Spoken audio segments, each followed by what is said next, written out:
Okay, in 10 seconds, John, please.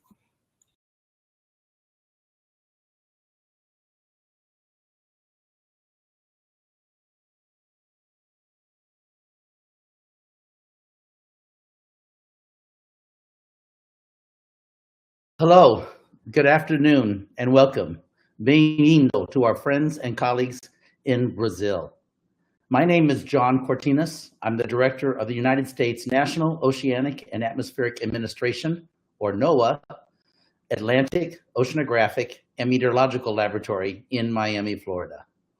It is my pleasure to be the moderator for the first day of this dialogue on ocean monitoring and research.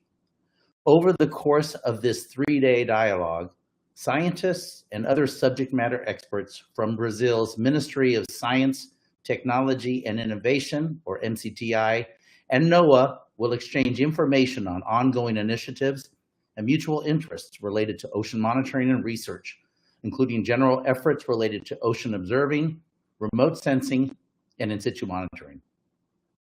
Today's conversation will focus on ocean monitoring and observation efforts in the Atlantic Ocean.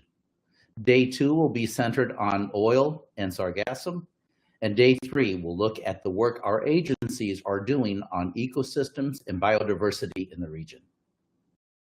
We're going to start today's meeting with recorded introductory remarks from two individuals. The first remarks will come from Dr. Marcelo Morales, Secretary of Policies for Training and Strategic Actions, Brazilian Ministry of Science, Technology, Innovations, and Communications.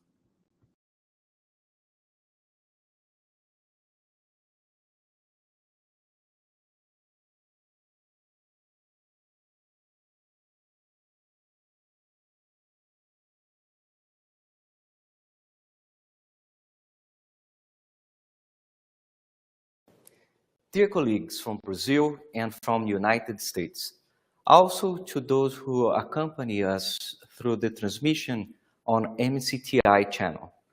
Welcome to Dialogue on Ocean Monitoring and Research, organized by MCTI and NOAA. This event is a follow-up initiative from our bilateral workshop on ocean research held in 2021. I would like to initially thank NOAA colleagues for the joint organization of this webinar and express my greetings to the Brazilian experts that will be presenting Brazilian oceanic observation and monitoring system along those days of the program. The MCTI supports on a continuous basis projects aimed at ocean observation and monitoring related to the Brazilian Global Ocean Observing System. We have several initiatives for the collection, quality control, and operational distribution of oceanographic data, and also for the oceanographic and climatological monitoring in South and Tropical Atlantic. Those initiatives are part of MCTI Science at the Sea program, which aims to manage Brazilian science in oceanic and coastal waters and transitional environments. The program is committed to advancing ocean research to produce and apply scientific and technological knowledge, seeking to achieve social, economic, and environmental benefits. The ultimate goal is to promote the sustainable use of conservation of the ocean in line with the 2030 Agenda and the Decade of Ocean Science. Our commitment to the future of the ocean is reflected in the investment of resources and institutional actions that are essential for advancing knowledge for sustainability. In the current administration, approximately 175 million reais were mobilized to advance science on the ocean and Antarctica to improve research, infrastructure, and to promote the scientific dissemination and ocean literacy. Among this budget amount, continuous support is offered to expand and consolidate permanent observation system for the oceans, coastal zones, and atmosphere to support the elaboration of meteoroceanographic forecast and actions contributing to reduction of risks and vulnerability arising from the meteoroceanographic events that affect the country, anthropogenic disasters such as oil spills. It is part of our mission to make the collected data available for public access, to share and disseminate knowledge in order to synthesize studies to improve scientific knowledge and to offer evidence to public policy. And that is precisely our goal with the present dialogue, which is to share experience and find common interests for continuous cooperation between Brazil and United States. Finally, I express my appreciation to everyone's engagement and this dialogue and my wishes for a fruitful discussion, and thank you very much for this opportunity.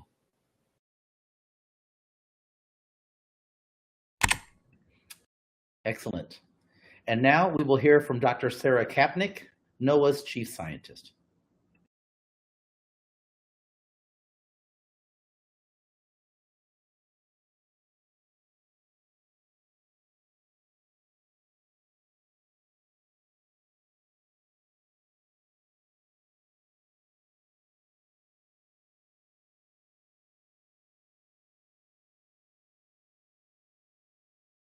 Boa tarde and good afternoon. I am Dr. Sarah Kapnick, Chief Scientist for the U.S. National Oceanic and Atmospheric Administration, or NOAA. I would like to start by thanking our colleagues at MCTI for organizing this event, as well as all of the experts engaged in the discussions this week. NOAA and MCTI have significant shared scientific and environmental interests and a rich history of collaboration. This dialogue is an excellent example of our strong partnership. It builds on a workshop we jointly delivered in 2021, as well as a number of other recent activities. For instance, this fall, the Prediction and Research Moored Array in the Tropical Atlantic, or PARADA, a multinational effort sponsored by the United States, Brazil, and France, celebrated its 25th anniversary. This summer, the United States and Brazil co-hosted the historic All-Atlantic Ocean Research Alliance Forum, as well as the All-Atlantic Scientific Event. Our co-hosting reflected the spirit of cooperation that the All-Atlantic Alliance embodies. This spring, NOAA and MCTI's Segen signed a Memorandum of Understanding on cooperation in drought monitoring and early warning. Needless to say, it's been a busy year. I would be remiss if I didn't mention our long-standing partnership with MCTI's INPO, and specifically our MOU on cooperation and Earth observation. As you can see, collaboration between NOAA and MCTI truly stretches from the depths of the ocean to outer space. With such significant overlap between Brazilian and U.S. scientific interests, it is critical that our experts have opportunities like this dialogue to exchange information and ideas. Your discussion this week will focus on ocean monitoring and research. Increasing scientific knowledge and research capacity is critical for improving our understanding of the ocean's role in weather, climate, and extreme events, as well as changes in marine ecosystems and living resources. Ocean science and research also informs the development of products and services that help coastal areas and vulnerable communities make decisions and prepare for and adapt to change. This is especially important as climate change impacts accelerate. We need ocean observations to understand where we have been, where we are, and where we're going. Collaboration between the United States and Brazil on ocean monitoring and research is particularly critical in the context of observing and understanding the South Atlantic Ocean. No one country can do it alone. The ocean observations that we jointly collect are necessary to understand and predict phenomena, including ocean-atmosphere interactions that affect regional weather and climate variability on all timescales, ocean heat content and ocean carbon uptake, and more. We are grateful for our growing partnership with Brazil and MCTI specifically on ocean monitoring and research, and we look forward to continuing our joint work. Thank you and obrigada for the chance to speak with you today. I look forward to seeing the results of what is sure to be a productive dialogue.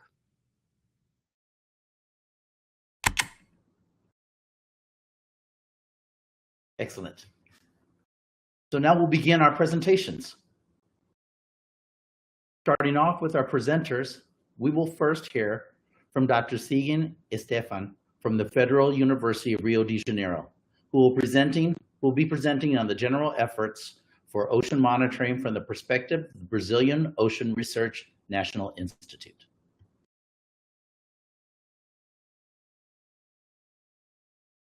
Thank you very much for the introduction. My greetings to colleagues from US and Brazil.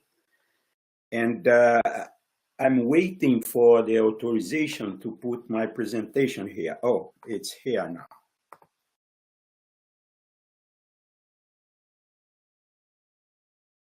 Yes.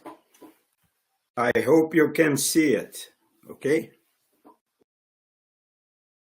You can see me? Okay. Yes. Okay. Okay, then I try to talk about the general efforts for ocean monitoring from the perspective of the National Ocean Research Institute, and I will do the link between the institute and the programs for ocean observation. I would like to start my presentations with this figure. We know that 71% of the Earth is ocean. But in our case, in the Southern Hemisphere, we have 81% of water in relation to Earth. Then we have a responsibility to understand better what is going on in our hemisphere. We are in the final stages for the implementation of the National Ocean Research Institute in Brazil. It is a different way of manage the ocean research and innovation in our country. The mission of this institute is to promote transformative ocean science to overcome national challenges, integrate local, national, South Atlantic, and global actions, and expand Brazil's role in the international scenario. The Institute also aims at subsidizing the implementation of public policies that benefit Brazilian society and enable the country to contribute to the international agenda for a sustainable ocean. The idea of this institute comes from 10 years ago. More recently, it has been put in practice. We form a network. This network has 24 universities in Brazil, more than 10 research centers, and different groups along the coast of Brazil, and some of them in the Amazon and in Brasilia also. The idea is to work with the research groups already established and the infrastructure in place in the first phase of this institute. I will go quickly about our 9 strategic objectives. The first one is to expand the knowledge base for the oceans, with emphasis on the South and Tropical Atlantic, aimed at reducing both economic and social vulnerability in Brazil due to climate change and anthropic actions. We intend to establish a national diagnosis on the ocean, and based on this diagnosis, try to establish priorities in relation to projects, to programs, and new actions that should be done in the near future. We also intend to establish a center for knowledge synthesis. And all these aspects are based in different areas that has to do with ocean decay, but also emergency areas and also transversal areas that will form the basis of the themes to be explored by this institute. The second objective has to do with the promotion of R&D and innovation. And basically, the R&D and innovation will focus on priority themes and demands from the scientific community and end users. That's the idea that the results from research could reach the society as a whole. The three strategic objective has to do with the upgrade of research infrastructure. On the left, we can see the kind of approach that we intend to do, try to bring together the management committees of the oceanographic research ships available in Brazil, the representatives of the large-scale and multi-users lab. And the aim is to understand better the national infrastructure for ocean research and how to reinforce through the working plan for the research infrastructure, and also try to work on a logistics for a virtual fleet. It means opportunity ships that could help our plan to support the ocean observation programs.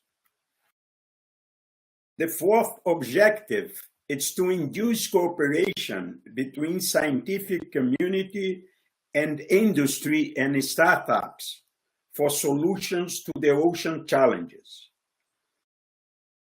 One priority project is a program for maintenance, calibration, and certification of oceanographic equipment, and also a program for technology innovation. We believe that some of these equipment could be manufactured here in Brazil. And in this sense, we would like to work together with the industry and startup to supply the demands, especially from the ocean sustainable economy. Objective 5 is to implement information systems, ocean literacy, and high-level training. And here, I believe it's one of the most important projects that we intend to implement. That is the data infrastructure system. We call it SID Oceano. It comprises 3 modules: data storage and access, Center for Ocean Prediction, and experimental platform for prediction reliability. Of course, we would like to work with different databases and try to complement with national data, especially from the ocean observation programs. We also intend to have high-level training for ocean and coastal data infrastructure, and also to promote ocean literacy program. Objective 6 is to promote efficiency in the integration actions from national institutions.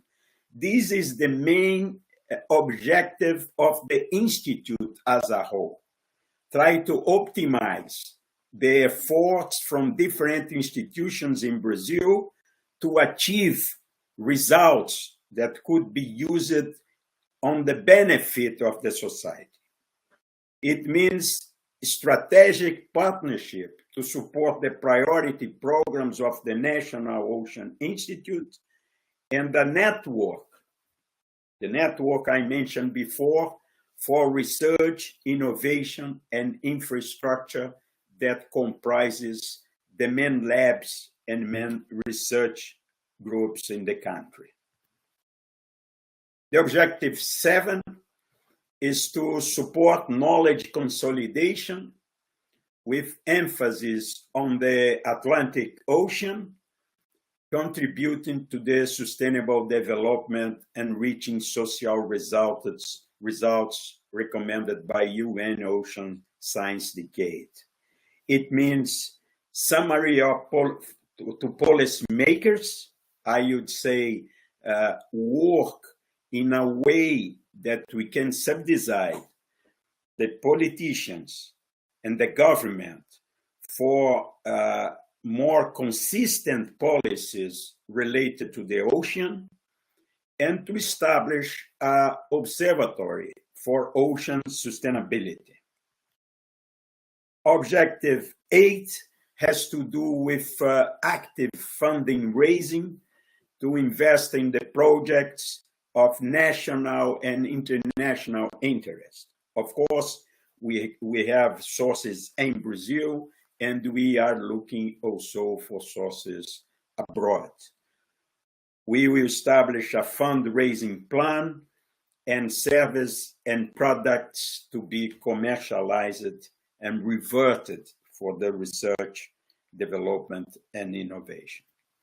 And finally, objective 9, support public systems for risk management and prevention of natural and anthropic disasters. It has to do with using the ocean observation programs and data infrastructure system to support economic sectors, for example, fishery, energy, transportation, tourism, and recreation, and establish risk managed group and a situation and alerts room for scientific information that could be connected with the governmental bodies for emergency operations, both from the Ministry of Science and Technology, like CEMADEM, but also from the Ministry of Defense, Brazilian Navy, as the CNED and COMPAS. Well, these in brief are the objectives of this new institute that we hope to be in operation in the beginning of next year.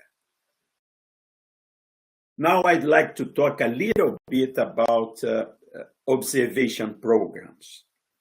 And I focus on GOOS Brazil. GOOS Brazil is a national ocean observation system for data collection, quality control, data distribution associated with oceanographic and climatic monitoring of the southern and tropical Atlantic.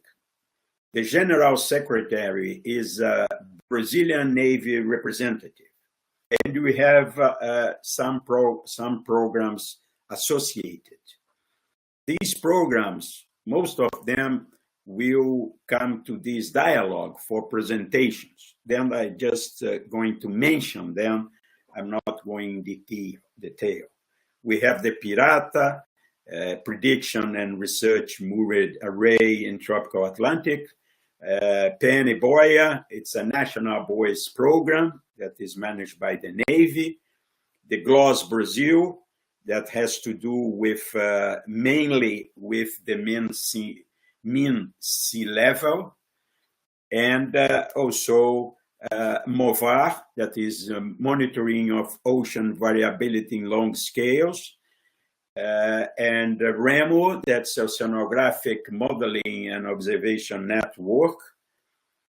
It's a joint venture, Petrobras and Brazilian Navy. And SimCosta, that is Brazilian Coastal Monitoring System. We have also other important initiatives. One has to do with the Brazilian Sea Observatory that has to do mostly with oil spills. Another one, it's the Amazon Coastal Zone Program that cover something like 1,000 kilometers of coastline with several highly energetic environmentals. For instance, the Amazon River and others in that region, and the Brazilian Network for Ocean Acidification. That is, of course, a very important issue nowadays. We have also a program, the name is Projeto Azul, Blue Project, that is an ocean observation system for Santos Basin, where most of the Brazilian oil reserves are, and it comprises observations and modeling, and supported by private companies and the Brazilian Agency for Petroleum. When you talk about INPO and the ocean observation, there are the following programs and actions to be established by INPO are related to the ocean observation. For instance, the strategic plan to support ocean observation programs, the optimization of labs use in cooperation with universities and research centers, the oceanographic instrumentation program, the data infrastructure system, the Ocean Sustainability Observatory, and Situation and Alerts Room. And the idea of putting together this program is through a project that has been approved last week. The name is RENOMO, the National Network for Ocean Observation and Monitoring.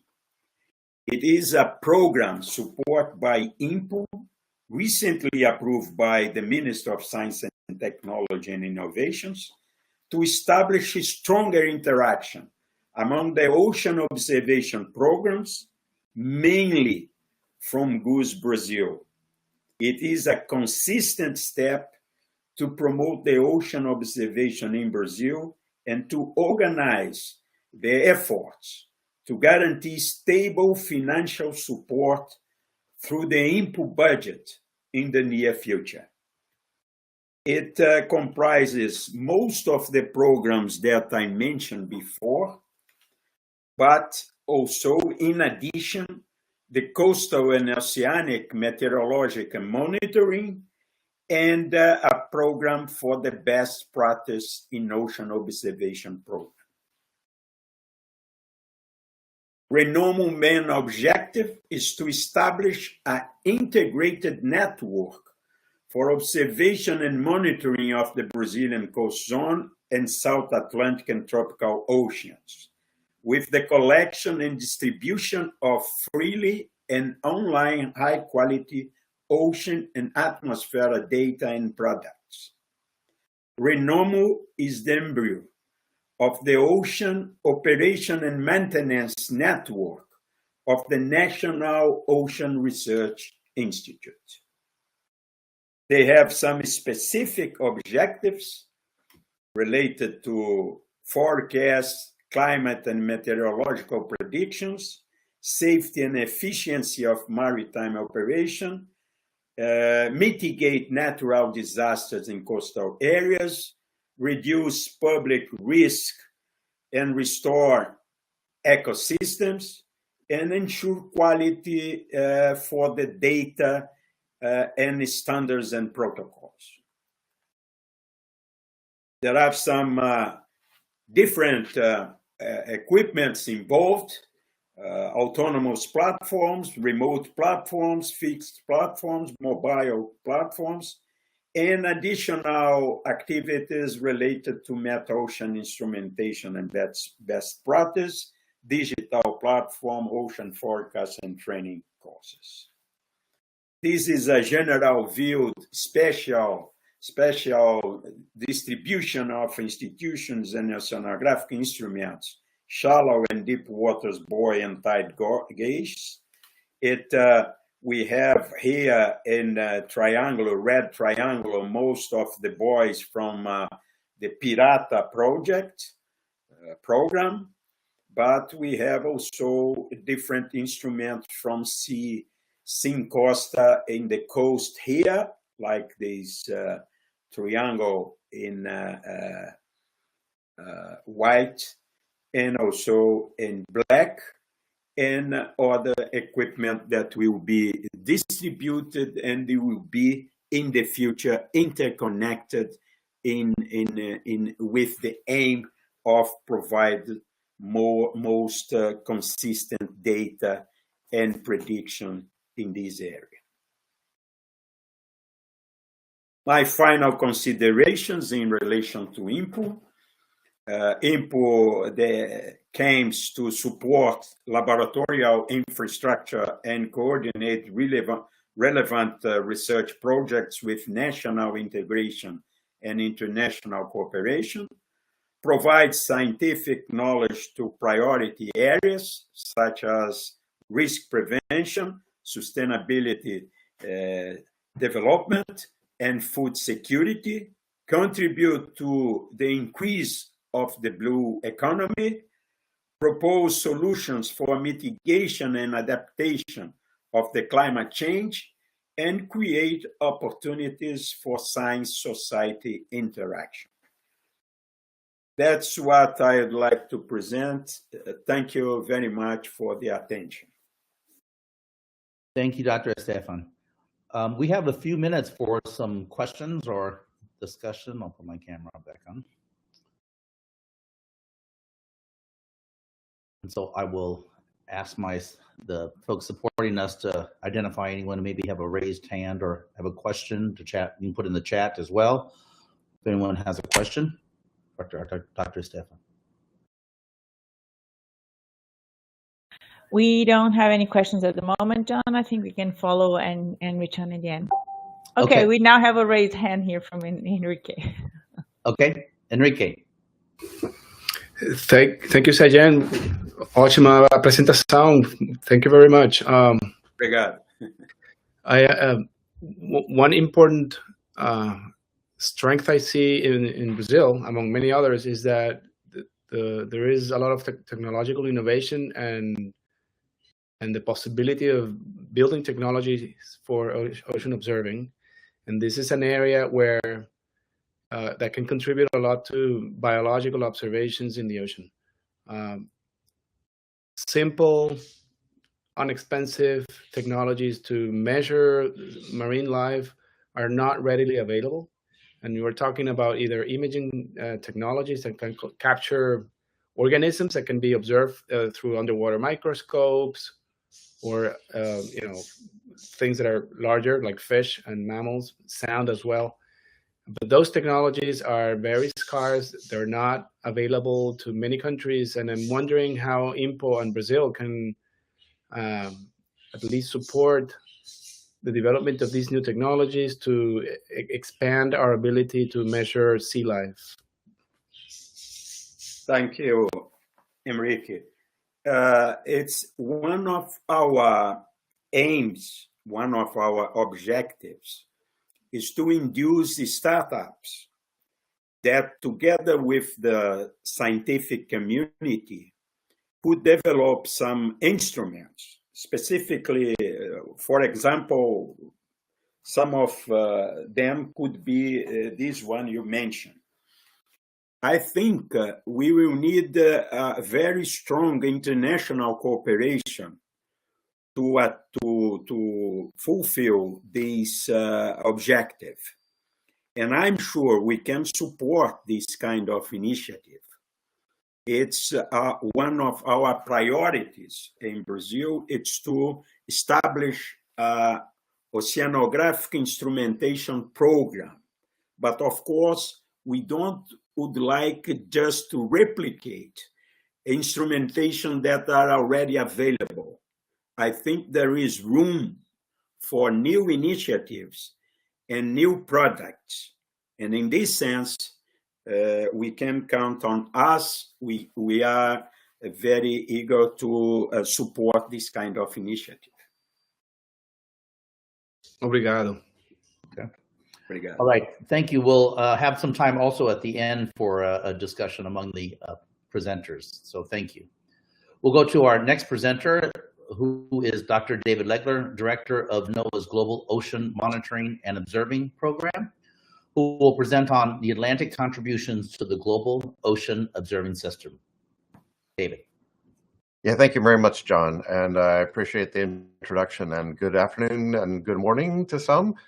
I'm so glad to be amongst you all to talk about the exciting opportunities and I think areas of common interest. I'm really excited, and particularly to follow Segen's comments about their interest, your all's interest in ocean monitoring and observing, and many of the interests that you just expressed, I think we share in common. So I think that's a really exciting opportunity. And so I hope that throughout the day, we'll be able to, again, identify these a little more specifically and as a place for us to build some future cooperation. So I'm going to speak a little bit about the Atlantic contributions to the Global Ocean Observing System, and I'm going to do a little bit through the lens of the Global Ocean Observing System program. And so next slide. So just want to, before I jump into sort of the meat of the matter, I want to just provide a little bit of context of the Global Ocean Monitoring and Observing Program at NOAA, and our mission is really to help develop and provide high quality global ocean observations for research and all kinds of other needs to promote scientific understanding, to help us understand the ocean's role in environmental change, and you know, to help people adapt and respond. We consider our sort of space is to think about the research and act on research development of those observing capabilities, sustaining really critical and vitally important observing systems in the global oceans and the Arctic. And we do so in conjunction with a number of parties in NOAA. We have NOAA laboratories. John and some of his team are here to represent those interests. We also support a number of universities, oceanographic institutions, and of course we work with a number of international countries with our national partners, which Brazil is one of many. And so that's a very exciting opportunity. And we do so in also support of WMO and the IOC in terms of the context providing an intergovernmental space for us to negotiate and work and garner support and coordination. Next slide, please. So just want to set the baseline here for what is the Global Ocean Observing System. It really is the international program to develop a permanent global ocean observing system, but it will also develop part of those modeling components, the analysis, generation of products. And the current aim for the next 10, up through 2030, according to the GOOS 2030 plan, is to really focus on 3 areas of application. One is around climate, making sure we're able to contribute towards mitigation and adaptations, and also to address seasonal forecasting, supporting forecasting and warning. So you think about all of the range about how ocean knowledge, ocean observations impact a wide range of products and services. And lastly, ocean's health, which Enrique just touched upon. So again, a number of application areas that are vitally important. Next slide.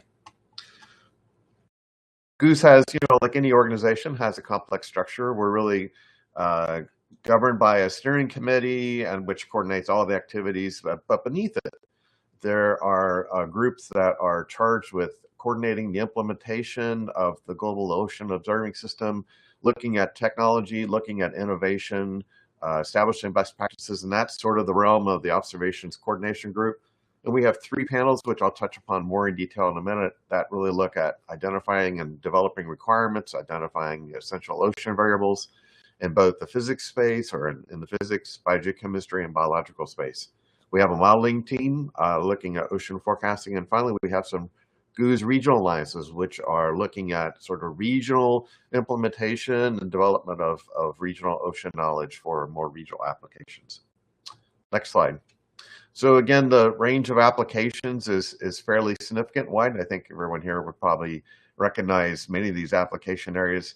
And again, in thinking of terms of that value chain between observing and applications, that's a space that's vitally important, and we're active in many of these areas through our program, and also through connections in other parts of NOAA, and also through our partnerships with other countries and other in the global system. Next slide. The Global Ocean Observing System of today has come a long way, and after 30 years, the Observations Coordination Group, which I chair, has been coordinating the development of this, and the execution watches it, tracks it, where we now have 12 established networks, which we're tracking, that include things that you might recognize, including Argo, moored buoys, but also gliders, new technologies, HF radar, the Global Ocean Sea Level Network is also part of that. So again, trying to coordinate the implementation and successful coordination across all those networks. It involves nearly 100 countries, thousands of platforms, and again, looking at the map here, we now have new capabilities to track the health of the system, track the assets in the system, and so it's a huge enterprise, and it's benefited hugely from engagement of national interests such as ours. So we hope that again, through this partnership, we'll be able to strengthen and utilize the GOOS system and make it even stronger. Next slide. So I want to focus now a little bit on the Atlantic, and I borrowed this slide from some of the materials from Atlantis, and just outlining some of the application areas for ocean observing that motivate them. We recognize, for example, that carbon uptake and storage by the ocean is vitally important, and understanding the behavior of the ocean as a sink for carbon, whether that's going to continue at the current pace or not. There are discussions now around using the ocean as a potential engineered sink for carbon. And so there are, again, new drivers for monitoring the ocean to address that sort of need. I think the discussion is going to come later this week around mitigating the impacts of sargassum and making sure that the ocean observing system is able to inform that. We've talked about animal movements and fisheries and biology. That's also a key application area. Climate science, and we know that the Atlantic Ocean plays a key role in decadal scale variability and potentially predictability. And so again, there are key areas of the Atlantic that need to be monitored in order to enable such predictions. And also, we're still understanding a bit about whether how predictable the Earth system is on decadal timescales, and we're still observing parts of the Atlantic, or need to observe parts of the Atlantic that are contributing towards that. Next slide. So I'm going to walk through really quickly some of the areas and touch upon some of the GOOS sort of organizational elements that touch upon them. The Ocean Physics and Climate Panel really looks at setting requirements and physical processes, both coastally and into the open ocean.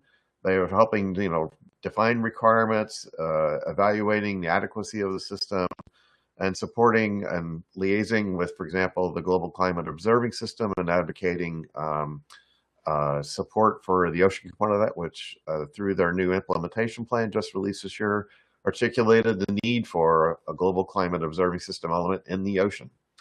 And the deliverables are, as you can imagine, a predictable ocean, prediction skill towards weather and climate forecast, and lots of other needs. Next slide. And thinking about those elements, and I'm really glad that Parata was mentioned a couple times now. The U.S. is a partner with, proud partner with Brazil and France on sustaining this important presence and monitoring of the tropical environment, which at one point when it started was focused purely on physics, and is now expanded to looking at animal presence and ocean biogeochemistry, and so it's an important element. And I think a key focus going forward is, how should this evolve? And Segen's talked about, technology, and in other parts of the tropics, we're testing out new different observing technologies and introducing them into the system. How are we going to observe the tropical Atlantic? And so this is a key question I think that we would have some common interest in and we should be exploring. Next slide, please. Just another example is the Argo network. I don't have to explain what it is, but it's revolutionized our understanding of oceanography and enabled a whole new era of ocean prediction and nowcasting. The challenge on the horizon, the opportunity is there are some parts of the ocean, for example, the deep ocean, that are not adequately sampled or not sampled routinely or regularly enough. Deep Argo can help us address that. Biogeochemical Argo is also a new capability which is being evaluated and tested. There's a commitment on the US for over 500 floats globally. Other partners are coming to the table to expand that network. It will help us to address the biogeochemistry of the ocean, whether you want to think about oxygen or pH or any of the other variables listed and noted here in the bottom. There are key uncertainties we just don't understand about the ocean, and this system will help us do that. And it's going to be a great source of research, knowledge, and new capabilities. I think it's just rich for partnerships such that we could build between NOAA and Brazil, particularly focusing on the South Atlantic. Next slide. I now want to turn to the biogeochemistry, and there again, GOOS has an International Ocean Carbon Coordination Project, which again looks after the biogeochemistry. They are generating important products such as the SOCAT and GLODAP products, which are helping to inform routine reports on the global carbon cycle and the current state of knowledge of carbon storage and sequestration. So they're vitally important, but still not adequate to give us the certainties that we require and the precision we require to inform policy, who are making key decisions, and also informing carbon markets. So next slide speaks a bit to some of the key questions and opportunities about ocean carbon dioxide, and particularly around marine carbon dioxide removal, or you might think about it as engineered sinks in the ocean. The ocean is a primary means of storage for emissions or anthropogenic carbon, and there's great interest in exploiting that capability and engineering sinks. But again, we have to be able to detect and understand the degree to which that is efficient and effective, and also understanding the impacts of the techniques that might be used. So there are efforts and plans underway to design and implement observing systems for the surface PCO2 fluxes in and out of the ocean, and that will complement the biogeochemistry Argo program that I just spoke to, which can absorb the sort of more of the storage factor. So again, the great opportunities that would again leverage new technologies, such as pictured here, whether they be new technologies as sensors on buoys or whether they're on automated devices and uncrewed vehicles such as sail drone. Next slide. There is also a biology panel within GOOS, and again, focusing on more around diversity, distribution and abundance and presence, and really thinking about the bottom of the ocean in terms of cover and composition. So they've been really active. It's a growing and emerging area of importance for GOOS. And if you go to the next slide, there is an exciting new opportunity and really success story about a new portal that's now online to, for the first time, provide a sort of integrated access point for a lot of bioeco data for the ocean through a common portal. And again, this was all facilitated by GOOS and working with a number of partners. So great opportunity to help develop more capability into this and more data that can go into the system and helping in that space. Next. So I also want to talk about the GOOS regional alliances. So there are 15 regional alliances that GOOS helps to monitor and support. They are really thinking about very regional, almost national perspectives on ocean observing, ocean modeling, ocean products and knowledge.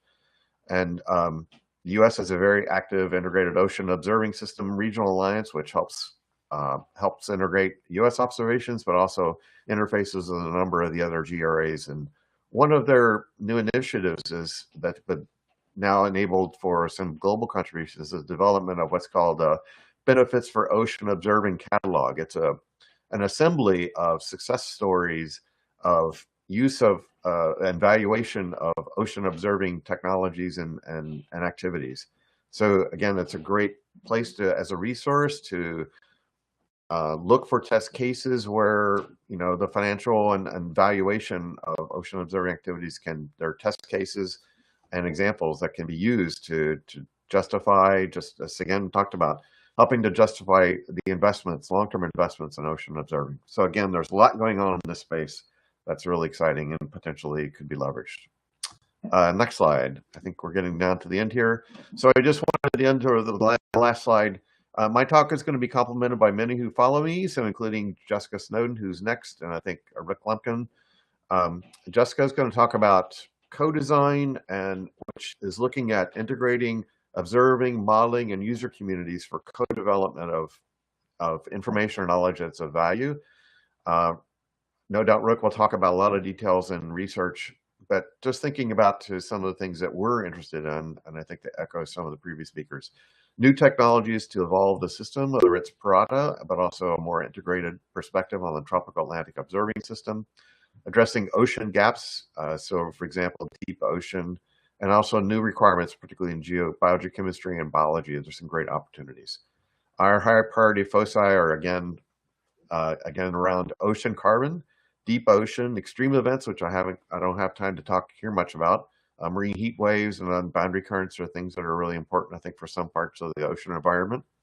And lastly, I think overlying a lot of this is the opportunity to employ, utilize, evaluate, and integrate new technologies, whether they come from the private sector or from laboratory settings, into the ocean observing system, how we do that smartly, and develop into kinds of partnerships that can help us do that effectively. So lastly, just a point of contact for us. Next slide, please. If you need some additional information, please feel free to reach out to us. And with that, John, I'll turn it back over to you. Thank you very much.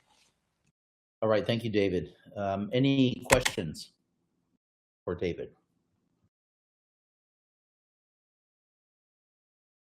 Again, we can address some of these at the end as well, too, if necessary. I have a question, quick question to David. David, the big discussion nowadays is the role of the ocean in relation to climate change. I'd like that you could comment about the NOAA approach in relation to ocean observations, how to use this data to understand better all these changes in underway. Well, thank you for the question. It's a great question. It's a really big question, and it's an important one. I think maybe one way to think about it is, one of the things that NOAA is trying to do in NOAA's new strategic plan is thinking about how to develop a climate-ready nation. And so we know that a lot of observations underpin and are vitally important for predictions, future predictions of the ocean, of our climate, and of our weather. So from our sense, trying to make the connections from observations to modelers to use of the knowledge. For example, if you're talking about sea level rise, we need to, tie in not just tide gauges, but satellites and local circulations of oceans and remote forcing, just as one example. And it's also not just predictions, but it's about the products that are giving us critical information. So for example, if you take another example of, some interest around NOAA on marine heat waves and collecting information in the past about how often marine heat waves have occurred. So cases about Argo can help us for the global oceans. We need a capability for the regional oceans too, more in a coastal space, because that's where it affects, the marine ecosystems and things like that. So I think through the lens of, thinking about use or societal use, if you think about it that way, of this type of information, I think is really helpful and motivational and can help guide us and And I think also emphasize the importance of the investments in ocean observing. David, I would also like to add, from a NOAA perspective, our current NOAA administrator in strategic planning has emphasized a more holistic Earth system approach. Yeah. So absolutely recognizing that the research that we conduct not only should be specific to, let's say, the atmosphere, but really needs to consider the full Earth system. And so I think the greater integration of our ocean observations has helped to support some of the climate work that's being done. And there's a greater recognition, I think, in our agency of the value of these ocean and coastal observations. And so that's been beneficial. And so our scientists are taking that broader perspective so that they understand that the importance of the ocean observations are critical to having that full understanding of the climate system. So others have begin to accept that as well too. And so I think overall there's a general recognition of that importance, and that kind of research is being pursued more actively, that incorporates both the ocean and the atmosphere. Thank you. John, do we have time for another question? I think yes, we do. We're still just coming up 20 minutes. Thanks.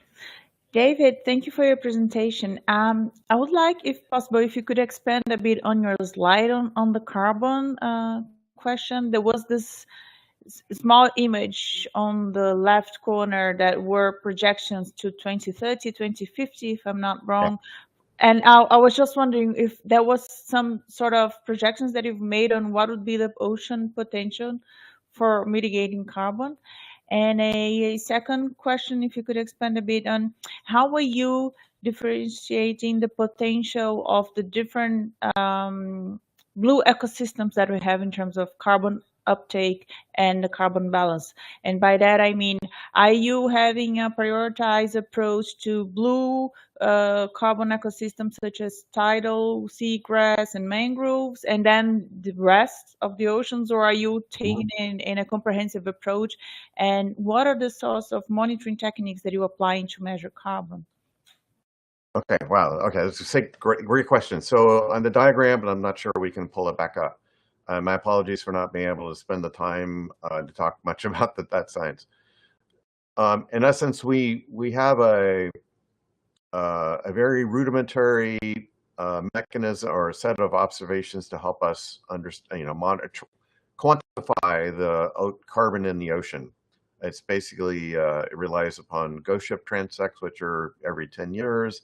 There are a few Argo floats that can give us some information, and we have some measurements basically from ships and a few buoys to give us surface fluxes of PCO2 in and out of the ocean. So we can make some really crude estimates of the ocean uptake.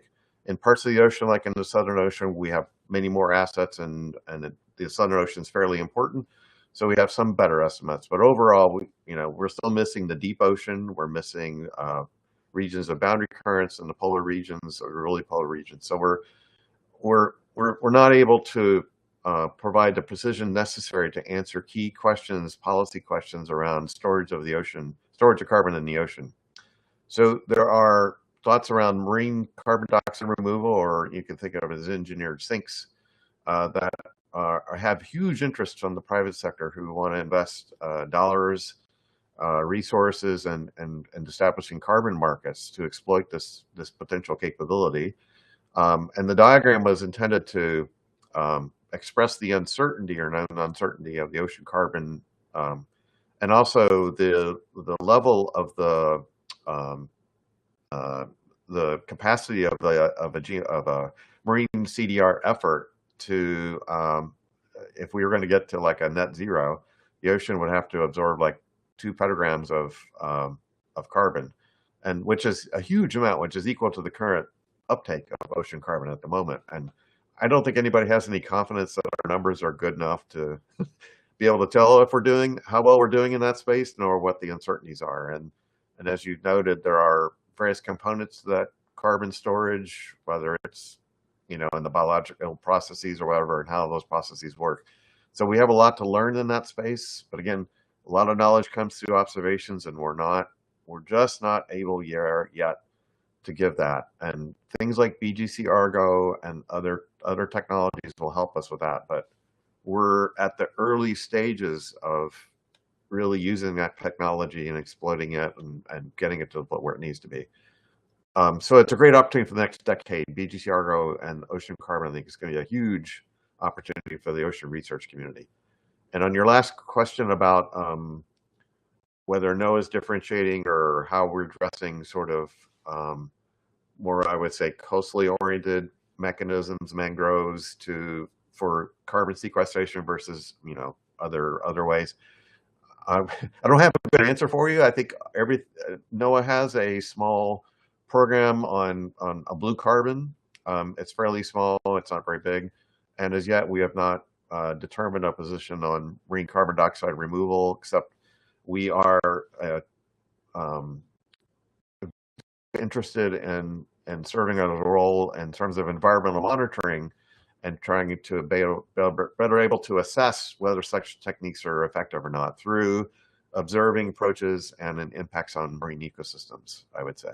But I would say watch for NOAA in months to come, and more is likely to be learned as we, evolve our positions and provide more research opportunities for that type of research to continue and to get started. All right, let's go ahead and move on to the next presentation. Thank you, David. And we can come back, I think, at the end if we have some additional questions. So our next speaker is Jessica Snowden. Jessica is the Deputy Director of NOAA's Global Ocean Monitoring and Observing Program, and she'll be talking to us today about AtlantOS, co-design in the Atlantic. Jessica? Thank you so much. Let me begin sharing.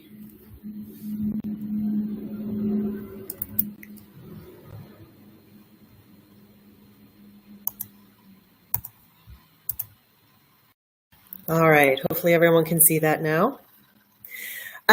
Again, thank you and obrigado to our Brazilian and US colleagues, NOAA colleagues who have organized this space today for us to talk and share and hopefully identify some next actionable steps to take together. Hold on one second. That terrible noise is my computer.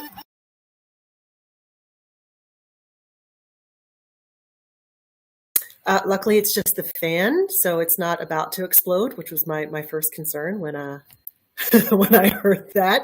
So going back to my presentation, I'm going to be talking about sort of two pieces to this: co-design in general, and actually David Legler is one of the Ocean Observing Co-Design Program chairs. I'm thrilled that he's on today. And then also about AtlantOS and how AtlantOS is approaching using these co-design principles. I would like to point out that AtlantOS has had strong engagement from Brazil since its beginning in 2015, and it continues today. And so thank you for that. So this probably looks familiar. This is a compilation of several pictures that David just showed. I don't think I need to spend much time talking with this community about the need for a global ocean observing system and the importance and value of data and information modeling to inform end users for many important decisions that need to be made. So a little bit about where we are and where we think we need to go. The existing ocean observing system has developed as really a system of systems over the years, with science as a core driver. As society needs increasing access to ocean information, we need to evolve and mature the ocean observing system design process to find greater efficiency through looking at the value of the observations as coverage by essential ocean variables versus by platform or the type of instruments that are taking measurements. And to understand that there are pathways from observations to information and to the end users, and to evaluate how those pathways are or are not working. And often all of this is depicted as you see here on the slide as sort of a value chain. So what does ocean observing co-design do for us? An ocean observing co-design process would provide a fit for purpose and a responsive, I think that's a really key word, observing system that interconnects experts and stakeholders to ensure sharing of knowledge across disciplines, integration along that value chain, co-construction of solutions and innovative concepts, and the targeted production of products and services useful to stakeholders. Co-design here in this scheme is understood as a continuous process. So it's a collaboration, it's iterative, it's an effort to engage stakeholders and to periodically revisit how things are going and change design as needed based on that. So we believe that the benefits of co-design, you can read them here on the slide, are many. And I think that some that really jump out at me, some are in my mind maybe more obvious and are more traditional, right? Improving forecasts, predictions, helping us to manage better. But I think that this vision for co-design also does aim to empower, to be inclusive, to bring in traditional and what people who have not traditionally been engaged and should have been, and create a new process by which people can share and contribute, looking at a problem holistically. So again, thinking about things perhaps slightly differently, and using this process to evaluate how things are going. So by itself, co-design, that's a huge concept. So how do we make meaningful and sort of stepwise progress toward a global ocean observing system that is co-designed, and this easily can focus down onto the Atlantic basin. The approach that's been being taken is by using these exemplars. So what are some sort of key examples that already have some capacity going toward them that we could use to drill into more and show that co-design does work? So these exemplars were discussed and agreed upon, I believe, at a June meeting. They are intended to develop and demonstrate that the co-design is dynamic, interactive, and inclusive. Of course, key to each exemplar is engagement of a stakeholder community. These exemplars are also just a first set of what we anticipate will be an expanding set of needs inspired by and driven by stakeholders for specific purposes of societal relevance and importance. The focus of these exemplars will help provide a voice, visibility, and ideally attract interest, right, and more buy-in, both from the communities that we generally do work with and from other communities as well. We need all of that to be successful. So some next steps for the co-design program, like I mentioned, there was a workshop held this past June where exemplars were agreed upon. Those proposals are being further fleshed out.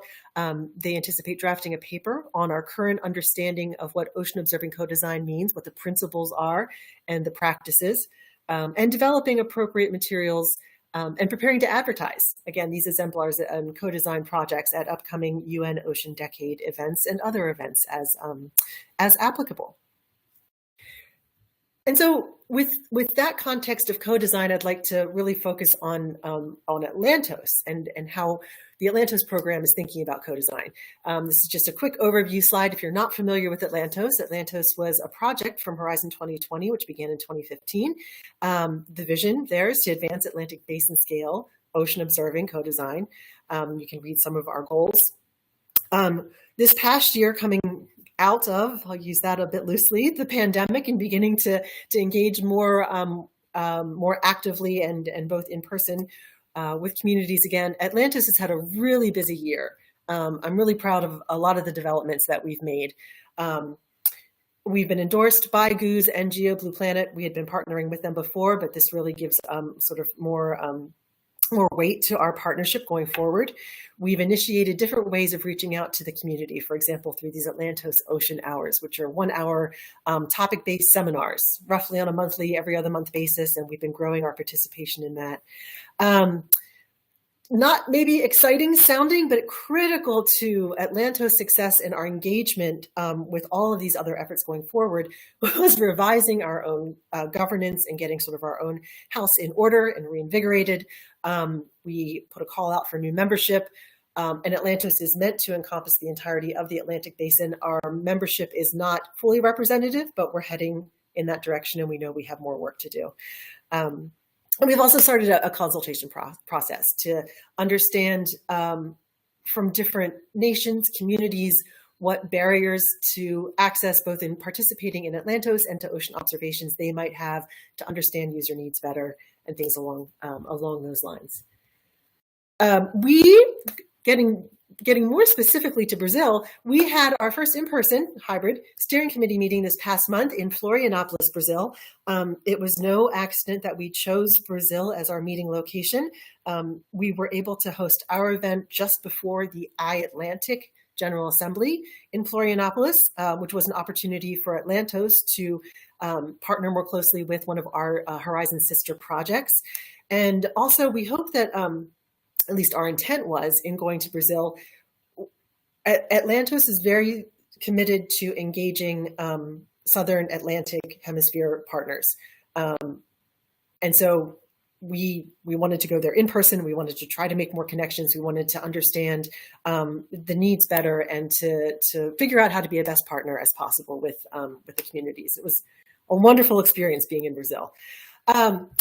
Coming out of that meeting, we came up with a number of concrete actions, which we are fleshing out now and will be developing into a work plan for the next roughly 2 years. You can read these here.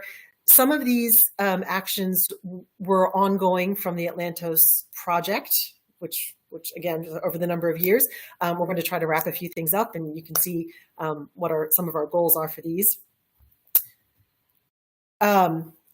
OASIS is and low-tech observations. These two areas for AtlantOS are new areas of focus to engage in. There is an effort going on right now to create this Atlantic, or to create an air-sea interaction observing network, and we are very keen to figure out how AtlantOS might help do that in the Atlantic Basin. We had a very successful low-tech observations AtlantOS Ocean Hour a month or two ago, and we're going to continue on that work. Figuring out, again, how to help advance low-tech obs and get them into the hands of people who need them, figuring out where the gaps are and where perhaps partnerships could be created to make better headway in some of these areas. So next steps, we have many, and we're very excited about them. There are two on here that I want to bring most attention to, and they're the first and last bullets, actually. That top point, Atlantic mapping exercise, I realize I really should change the terms of this because mapping probably doesn't paint the picture we want. We're not mapping a seabed. We're talking about relationship mapping. One thing that has become very obvious to the AtlantOS Steering Committee and to many others who work in the Atlantic Basin is that there's a lot going on. There are lots of different groups. There seem to be new groups popping up every year, if not every month.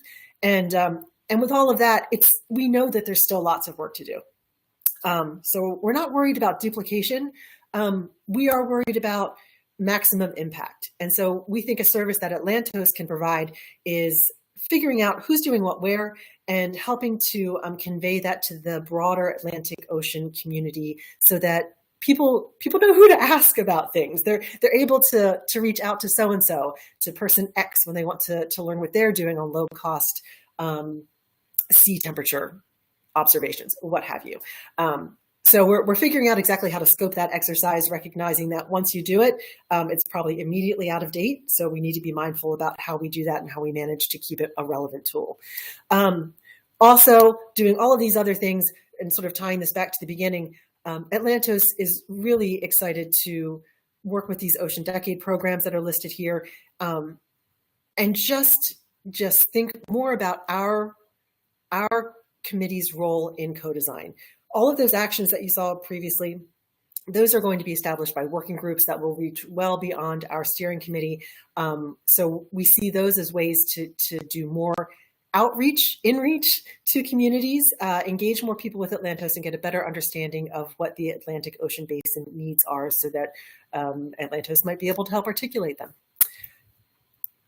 With that, I want to say again, thank you for the time and the opportunity to be here, and I look forward to hearing the rest of the talks today, tomorrow, and Friday. Thank you, Jessica. Are there any questions from anyone for Jessica?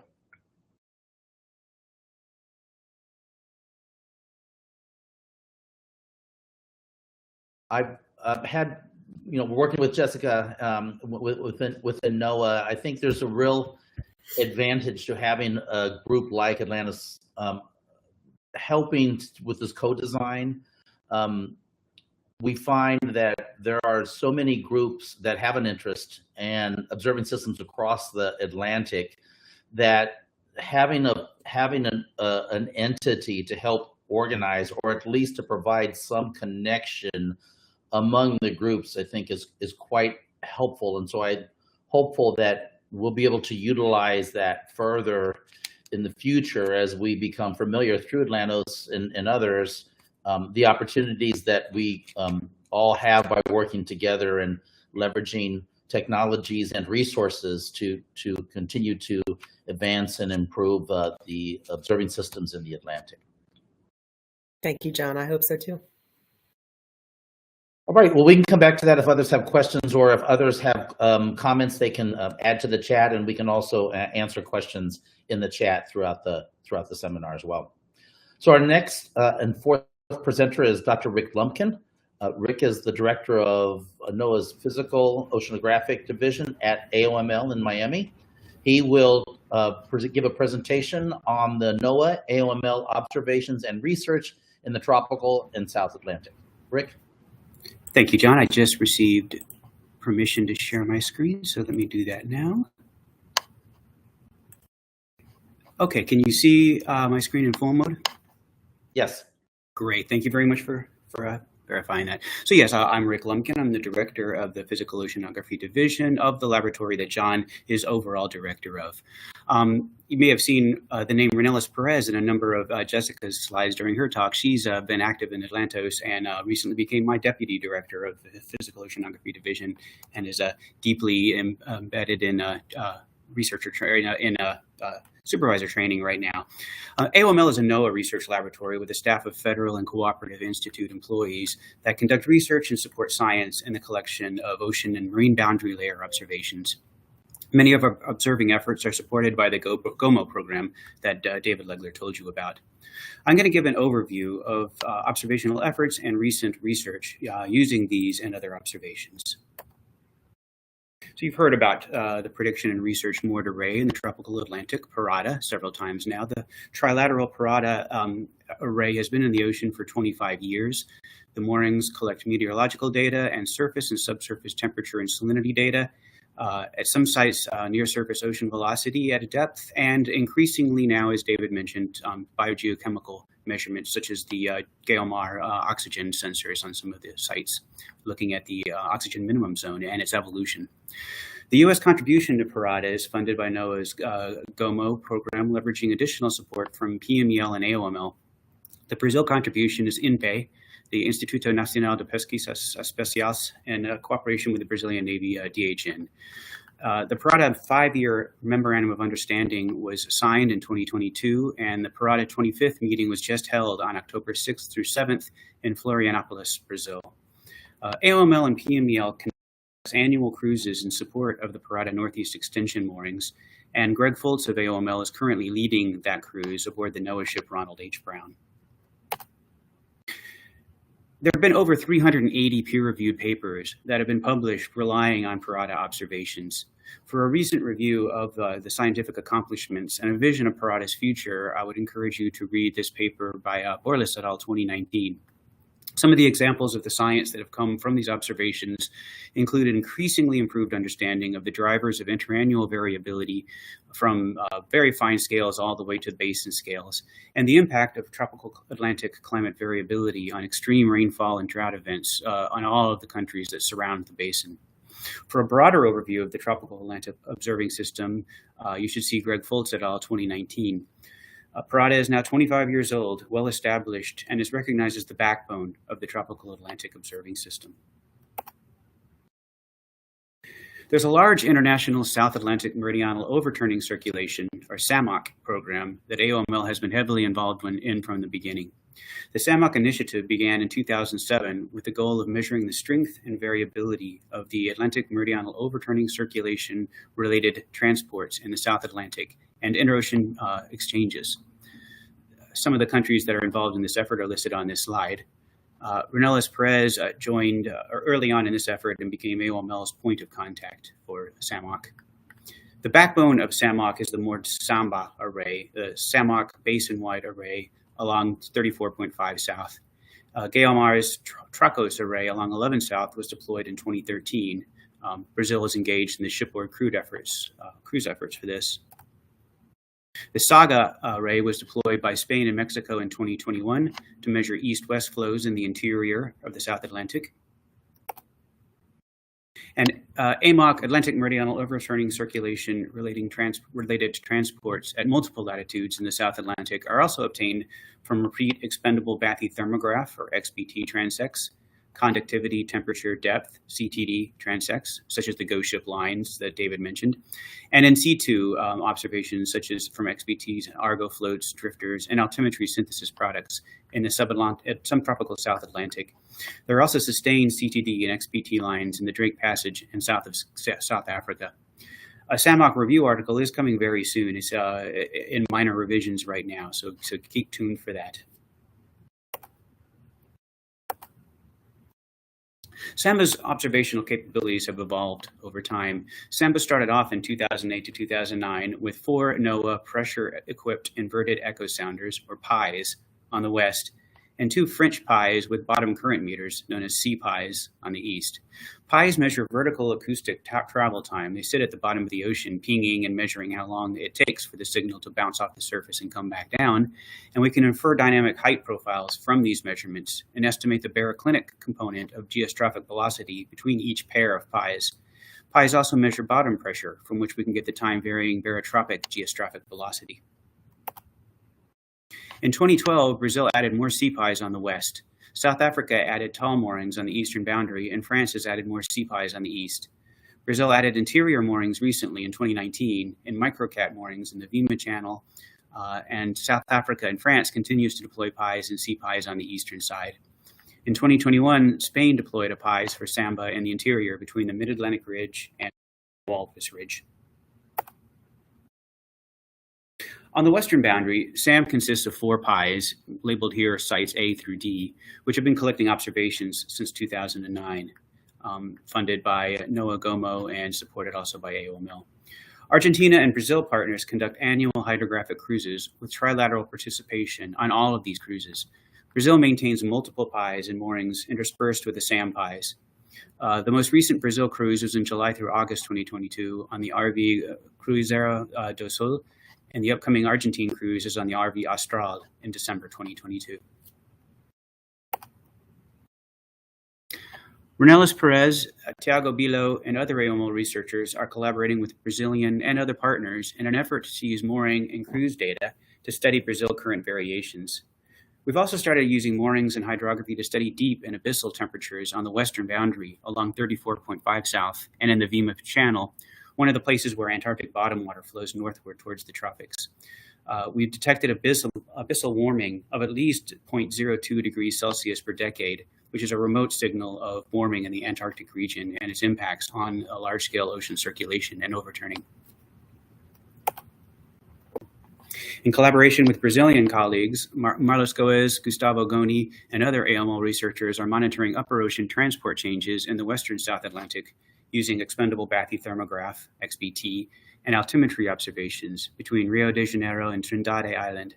This is a region that's characterized by Brazil current rings, transports of subtropical waters to high latitudes, air-sea interaction under the South Atlantic convergence zone, and sea level variability. Several students have also used these data in theses and papers. The 2 most inshore moorings of Samba are at a mean depth of 1,300 meters. Inshore of that, studies have typically relied on a time mean estimate of shelf transports from numerical models, because this variability is not directly measured by the moorings. Matthew Lehanoff of AOML is leading a study to use coastal altimetry data to derive transports and their variability inshore of the Samba array moorings to fill in what we don't directly observe. Results so far indicate that the methodology can resolve meandering of the western boundary current, and that the variability inshore is anti-correlated with the offshore variability, such that the total transport variability is reduced from what we're seeing with the array alone. University of Miami graduate student Evenis Pita, under the leadership of his PhD advisor Marlos Goes, is leading an effort to combine XBT data, Argo float profiles, and altimetry to produce improved estimates of the Brazil current structure and variability at 22 South. The results compare very well with independent in situ hydrographic lines along 24 South, collected, for example, from the WOS and ghost ship cruises. With synthetic in situ and altimetry products, we can generate longer time series and compare drivers for variability across the entire Atlantic basin. For example, Shenfu Dong of AOML and collaborators have confirmed the robust relationship between variations in the meridional overturning circulation and the meridional heat transport, MOC and MHT, at various latitudes in the South Atlantic, and have used the data to determine where there are heat convergences and divergences within the ocean between these latitudes that can cause heat deficits or heat accumulation. With data like this, we can look at the connectivity of the MOC and MHT at multiple latitudes on a variety of timescales. An ongoing study led by Marlos Goes is examining marine heat waves in the western South Atlantic. Their incidence has increased over time, associated with the meridional heat exchange into the subtropics, modulated at interannual timescales by westward propagation of sea surface height anomalies visible in altimetry. AOML is working with Universidade Federal do Rio de Janeiro, UFRJ, and the Brazilian Navy to implement a meteorological station on the vessel conducting the AX-97 transect, also known as MOVAR, between Rio de Janeiro and Trindade Island. Such measurements have been collected previously in the North Atlantic and have successfully resolved latent heat flux exchanges between the ocean and the atmosphere, processes related to extreme heat and rainfall events. NOAA's Surface Drifter program at AOML has worked with Brazilian partners to coordinate the deployment of over 500 drifters in the tropical and South Atlantic, measuring sea surface temperature, surface currents, and barometric pressure, which has been shown to improve marine weather forecasts for mariners. These deployments are formally coordinated via the World Meteorological Ocean Organization's, IOC's Data Buoy Cooperation Panel, DBCP, and specifically the working group known as the International South Atlantic Buoy Program, ISABP, which has Sean Dolk of AOML as its technical coordinator. These deployments were on hiatus during the last 2 years, but we plan to resume these deployments in February 2023. I should note there have been over 1,000 peer-reviewed publications relying on global drifter array data, demonstrating their scientific value. For example, drifter observations have been invaluable since the sepal focal days to map surface circulation structure and its variations. Here you can see a map of seasonal climatological currents in the tropical Atlantic derived from drifter observations. More recent studies have combined in situ drifters with satellite wind and altimetry measurements to map variations from daily to interannual timescales in surface circulation. I'd like to conclude by noting that members of AOML's Ocean Chemistry and Ecosystems Division will be attending a workshop in 2 weeks related to indicators for ecosystems management led by Enrique Montes. Hopefully that will lead to new collaborations between AOML and Brazil. And I haven't covered everything. For example, tomorrow you'll be hearing about additional work we're conducting on sargassum monitoring and prediction by Joaquin Ternanes. So I will not step on his parade, let him handle that, but thank you for your attention, and thank you for inviting me to this. Okay, thank you, Rick. Any questions or comments from anyone? While we're waiting for those, I guess I would comment. I think Rick presented a rich number of research papers, topics that's being conducted using the observations that we collect. And I think he also illustrated and showed the rich amount of observations that we've been collecting, I think, in a very successful partnership with Brazil and other countries. One thing as a director that I'm most interested in as well, and I know David Legler is as well, is to ensure that the observations we collect are available to others in a way that's easily accessible so that others can build upon the research and utilize those observations so that we can achieve the maximum benefit of those observations. And so we are working within our laboratory as well as within NOAA to ensure that those data are available to our international colleagues. And we would welcome any other opportunities to work with you to understand what needs or challenges you may have accessing our observations and how we might be able to improve that in the future. Okay, any other comments, questions? again, we will have some time at the end to ask questions as well. So if others think of some questions, feel free to put them in the chat, or we'll come back to them at the end. Okay, thank you, Rick. Our final set of speakers will be speaking together on a final presentation is Dr. Enrique Montes and Gabrielle Canonico. Enrique is from the Ocean Chemistry and Ecosystems Division at AOML, and Gabrielle is the Marine Life and MBON Manager for the U.S. Integrated Ocean Observing System. The title of their presentation is the Marine Biodiversity Observation Network Pole to Pole of the Americas, developing a community of practice dedicated to observing marine life for the benefit of society. Thank you very much, John. I appreciate your introduction, and I also appreciate Rick highlighting the upcoming workshop that the MBON Pole to Pole program will be organizing in Brazil. That will take place end of November. I trust that you can see my presentation. I have my other computer, and I can see that the slides is good. But anyhow, I will be talking to you about the Marine Biodiversity Observation Network Pole to Pole of the Americas, which is a program that is funded primarily through NASA, with the main goal of developing a community of practice that is focused and dedicated to observing marine life, but not only for scientific purposes, but also to address some of the needs of society of biodiversity information for decision making and management. My name is Enrique Montes, as John mentioned. I'm also affiliated with the University of Miami Cooperative Institute for Marine and Atmospheric Studies, or CMAS, as an assistant scientist there, but I do most of my work, or all of my work, at AOML. So since we're talking about ocean observing, and I want to provide a little bit of context with regards to some of the things that you've already heard in the previous presentations, but since the implementation of the Global Ocean Observing System in 1991, almost over 30 years ago, there has been some progress toward expanding our ability to observe marine life, to address some of the major challenges that the global society will face over the coming decades. And with that regards, since the implementation of GOOS, there has been progress through the development of the Census of Marine Life, that lasted for 10 years, since the year 2000, that ended in 2010, that led to then the establishment or the development of the Marine Biodiversity Observation Network at the global scale, that its secretariat is now being hosted by the Air Center in the Azores.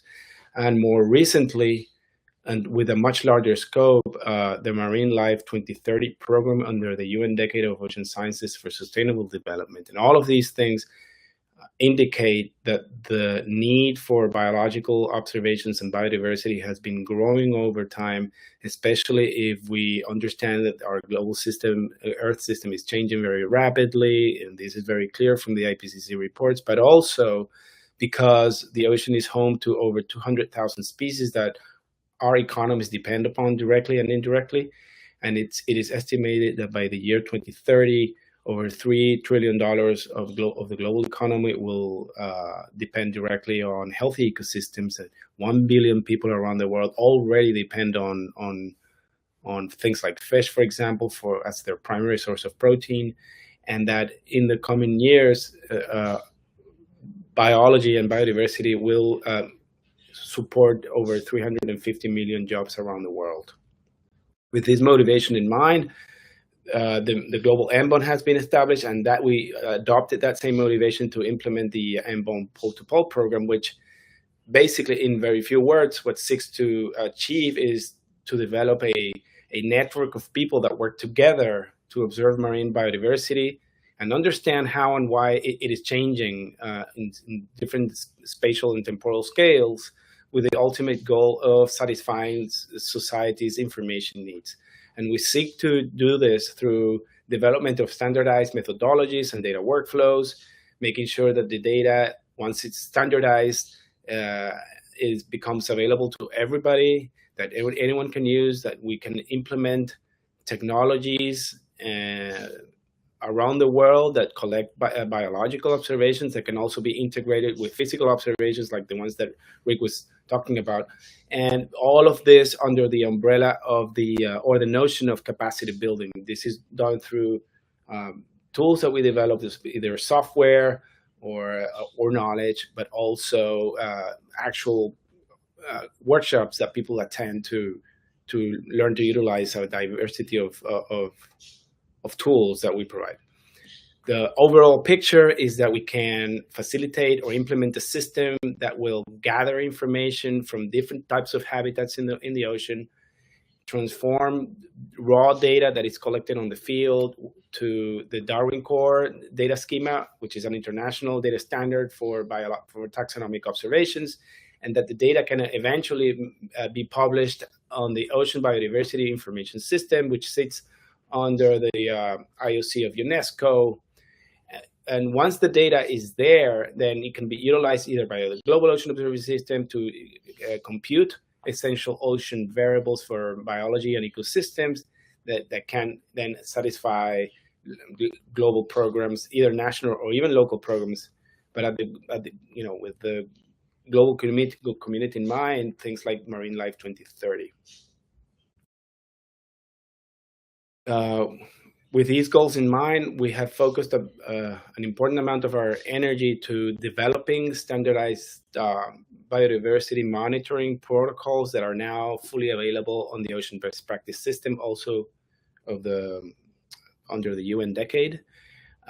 These protocols walk people interested in biodiversity monitoring and everything that needs to be done in the field to collect biological observations, mostly taxonomic observations, but also how these records can be transformed to the Darwin Core standard, be published in OBIS, and then eventually be able to make them available through OBIS, but also in a format that can then be integrated or merged with different data sets, including satellite remote sensing.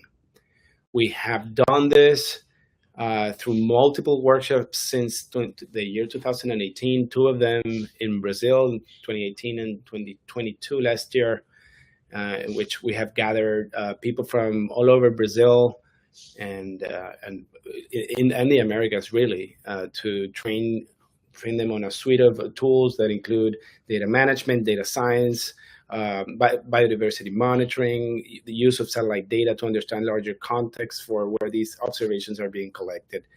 And as Rick was mentioning and giving us a shout out, we are now going to carry out a 5th workshop in the state of Sao Paulo in partnership with the Secretariat of Infrastructure and Environment of the state of Sao Paulo, or SEMA in Portuguese. And this is a workshop that Gabrielle and I and others, including the U.S.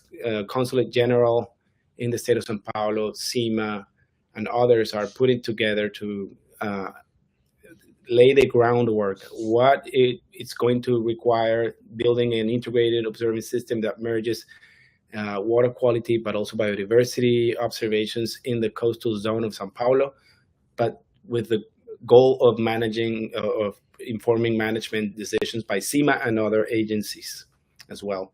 I will take this opportunity and I will send you a link to register for the workshop. This workshop is open to everybody, and I strongly encourage this group to see the possibility of attending at least remotely.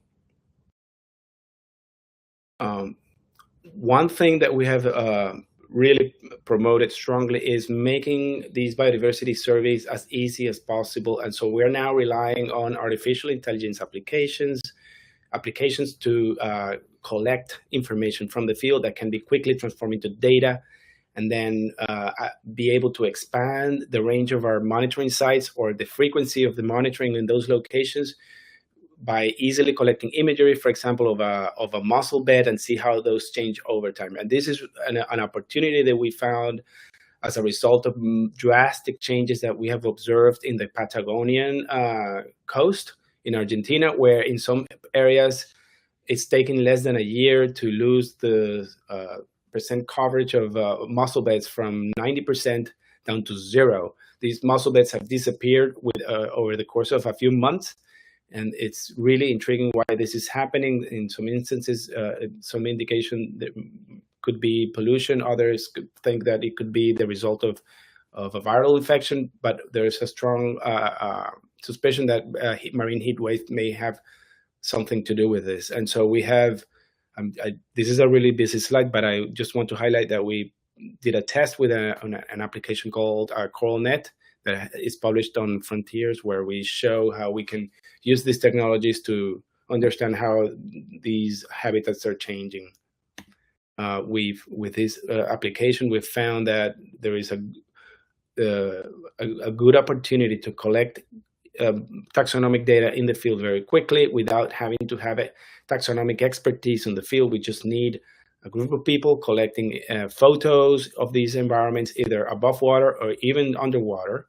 And then you can use those observations to compute indicators of how these functional groups, what we call these large groups of organisms or assemblages of organisms, can change over time as a result of environmental change. And we see a good correlation between what the artificial intelligence machine is telling us in terms of their percent versus our visual inspections provide.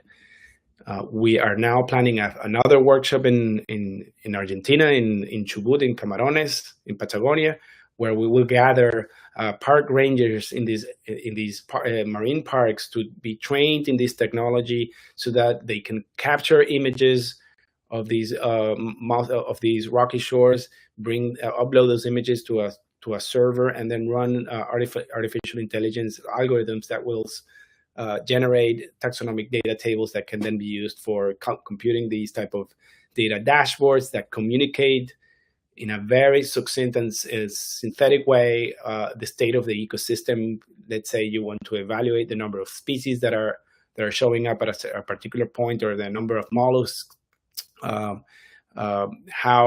what's the percent cover of these different functional groups is happening in different levels of those habitats, etc. And you can map those observations. You can integrate them with satellite remote sensing very easily with some of the tools that we've developed. And as you do that, the participants are able to publish data in the Ocean Biodiversity Information System almost immediately after collecting and processing these observations. Once there, you can integrate these measurements with satellite remote sensing. And here I'm showing you a very simple example of sea surface temperature, how you extract, visualize, map, and build time series of sea surface temperature using R code that is open for anyone to use, but more novel products such as the satellite seascapes that are also built with satellite data that I'm going to talk about in the next slide. But basically, since this is a NASA-funded program, there is a strong focus for us on making sure that satellite remote sensing observations can be utilized to understand the context, the environmental context for where these biodiversity monitoring are occurring. And for that, we're using a novel product that is being generated by NOAA Coast Watch with the support of Joaquin Trinanes and many others. And this is a product that Maria Cavanaugh at Oregon State University developed some years ago. But basically is a machine learning classification that utilizes ocean color observations, but also physical data like sea surface temperature, model outputs of salinity, winds, etc., sea surface height, that are ingested into a machine learning algorithm that then classifies different regions, up to 33 different classes of ocean habitats that change in time and space. And you can see these colors, these different colors indicating a particular habitat of the surface ocean that may change in their occupancy on a particular place from one month to another. So this is more or less like applying landscape ecology but to the ocean environment in a dynamic fashion. And so for that, we have, we're encouraging the use of this product as part of the network. And this is an example for the Eastern Shelf of Brazil, where we see how these different classes, each of those containing a particular biodiversity characteristics or may carry specific assemblages of organisms change within this area over time. And you see that by different levels of occupancy of these different classes. We also developed this Seascape R package that allows people to access, query, and visualize seascape observations from anywhere. And our colleagues in Brazil, Ana Carolina Matsuko, Angelo Fraga Bernardino from the Universidade Federal de Espírito Santo put together this really good article on scientific reports last year, in which they have coupled seascape observations to 16 years of repeated larval recruitment data from this area to understand how the abundances of different organisms that have a pelagic stage that then are recruited on these rocky shores respond to changes in the seascape makeup of this area.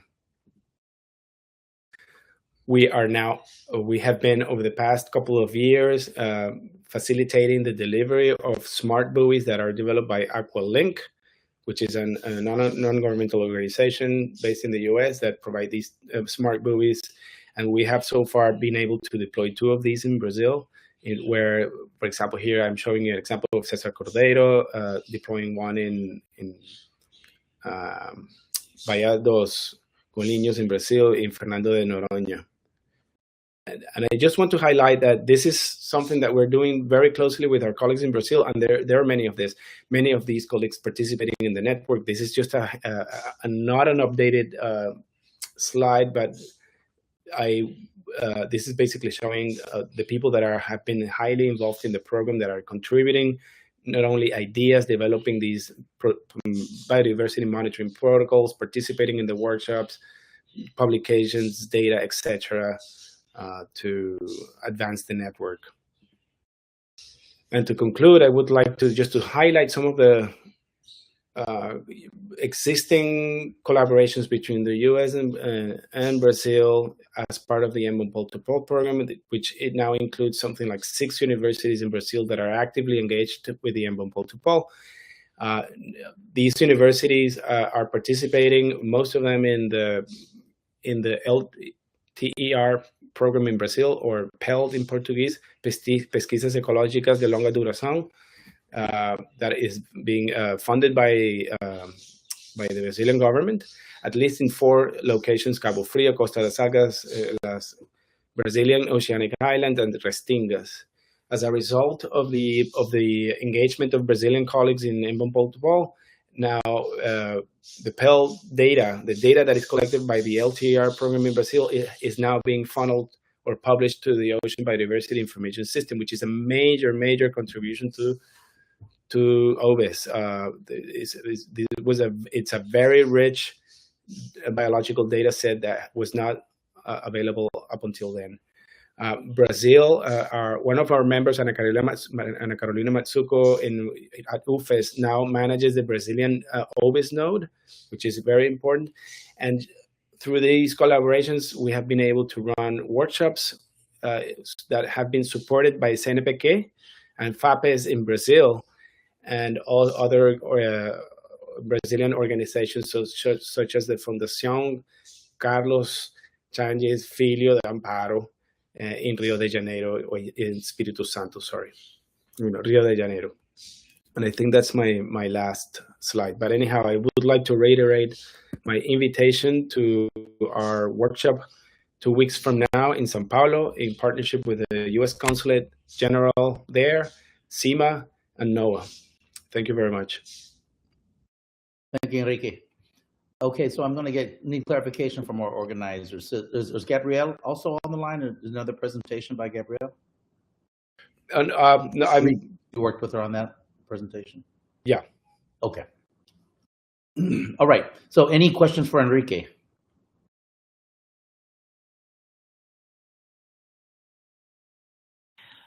I do have several questions for the presenters, but I can hold them to the end. I'm not sure, is Gabrielle here with us to present? That's not the end, right? We still have another. No. Okay. Yes. No. Gabrielle worked with Enrique for the presentation. Right. I'm presenting on our behalf. Excellent. Okay, so we do have some additional time, which I think we can go ahead and move into the discussion section. Thank you very much to all our presenters. I think it shows a lot of exciting research and observations that we are currently conducting, but certainly there is a lot of interest in furthering our missions and to learn from one another and work with each other to advance our activities. So I think we will go ahead and move into the discussion portion of today's dialogue, starting with the presentation we just heard regarding the development of a community practice dedicated to observing marine life for the benefit of society. So I'd like to invite all of our speakers today to go ahead and turn on your cameras. And then others from MCTI and NOAA who are joining us on the conference platform are also welcome to do so.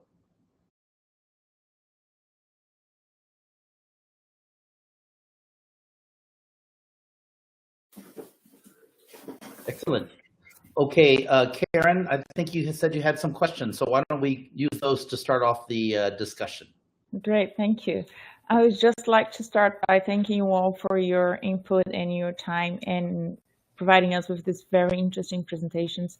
I think we are in an effort to make science, ocean science, more known to everyone, and the effort of being here today and recording and streaming on YouTube is definitely worthwhile. So thank you for your time and for joining us here, the MCTI and the NOAA dialogue.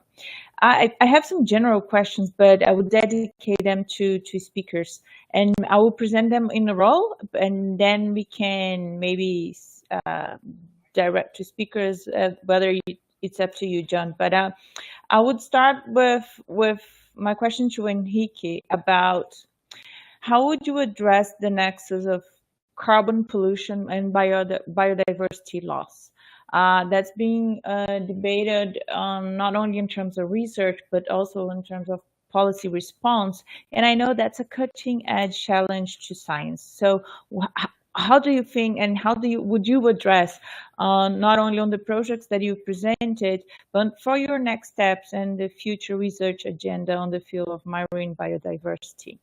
So that would be my question to Enrique and Gabrielle. And should I present the others, or should we? I'm happy to let each person answer those questions, so we ensure that we receive a response. And how many questions do you have, Karen? I have one to Jessica and one to Rick.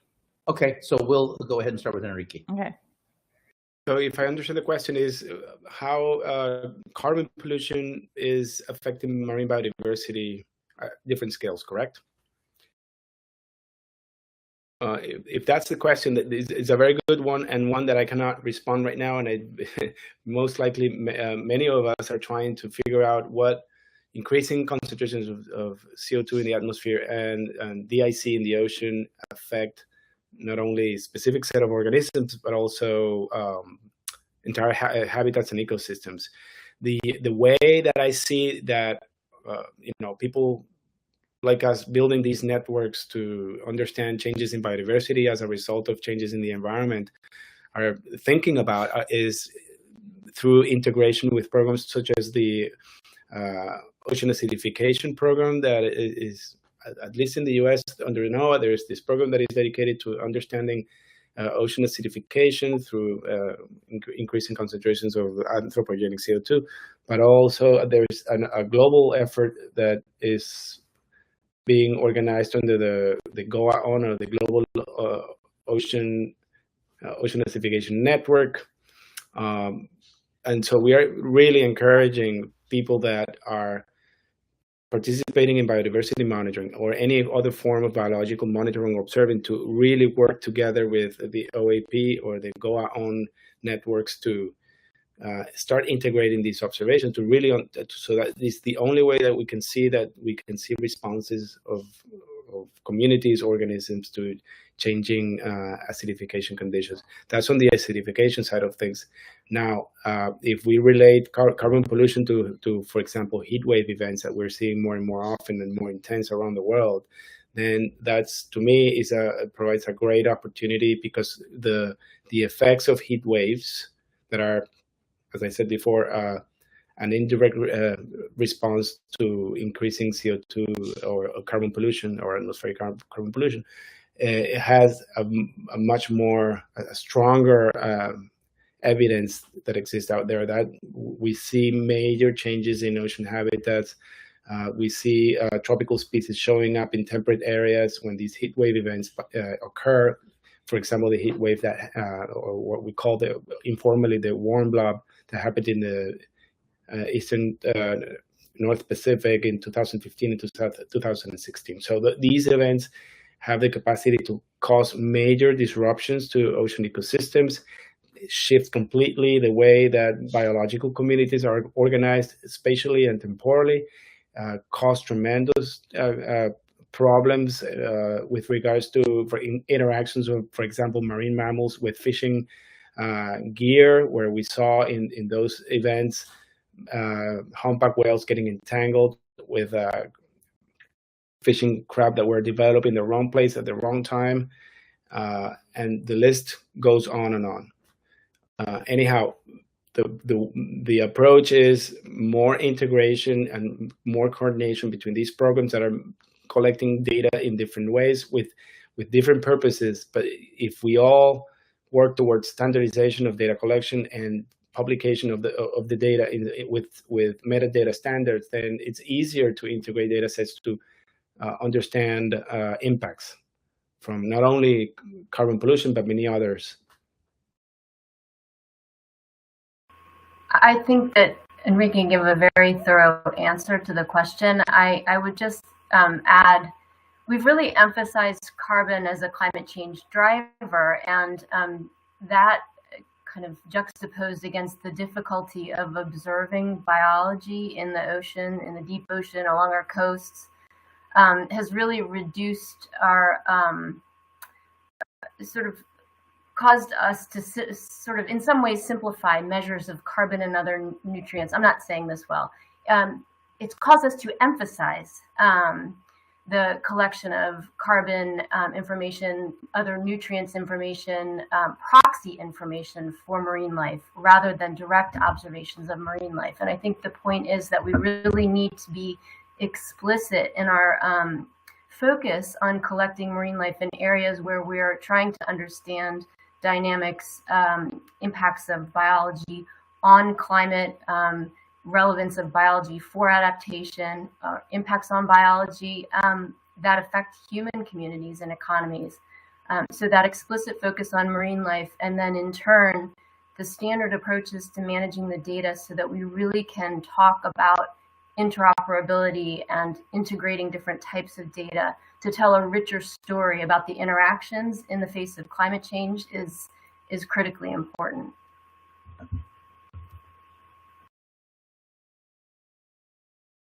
Okay, Karen, a question for Jessica?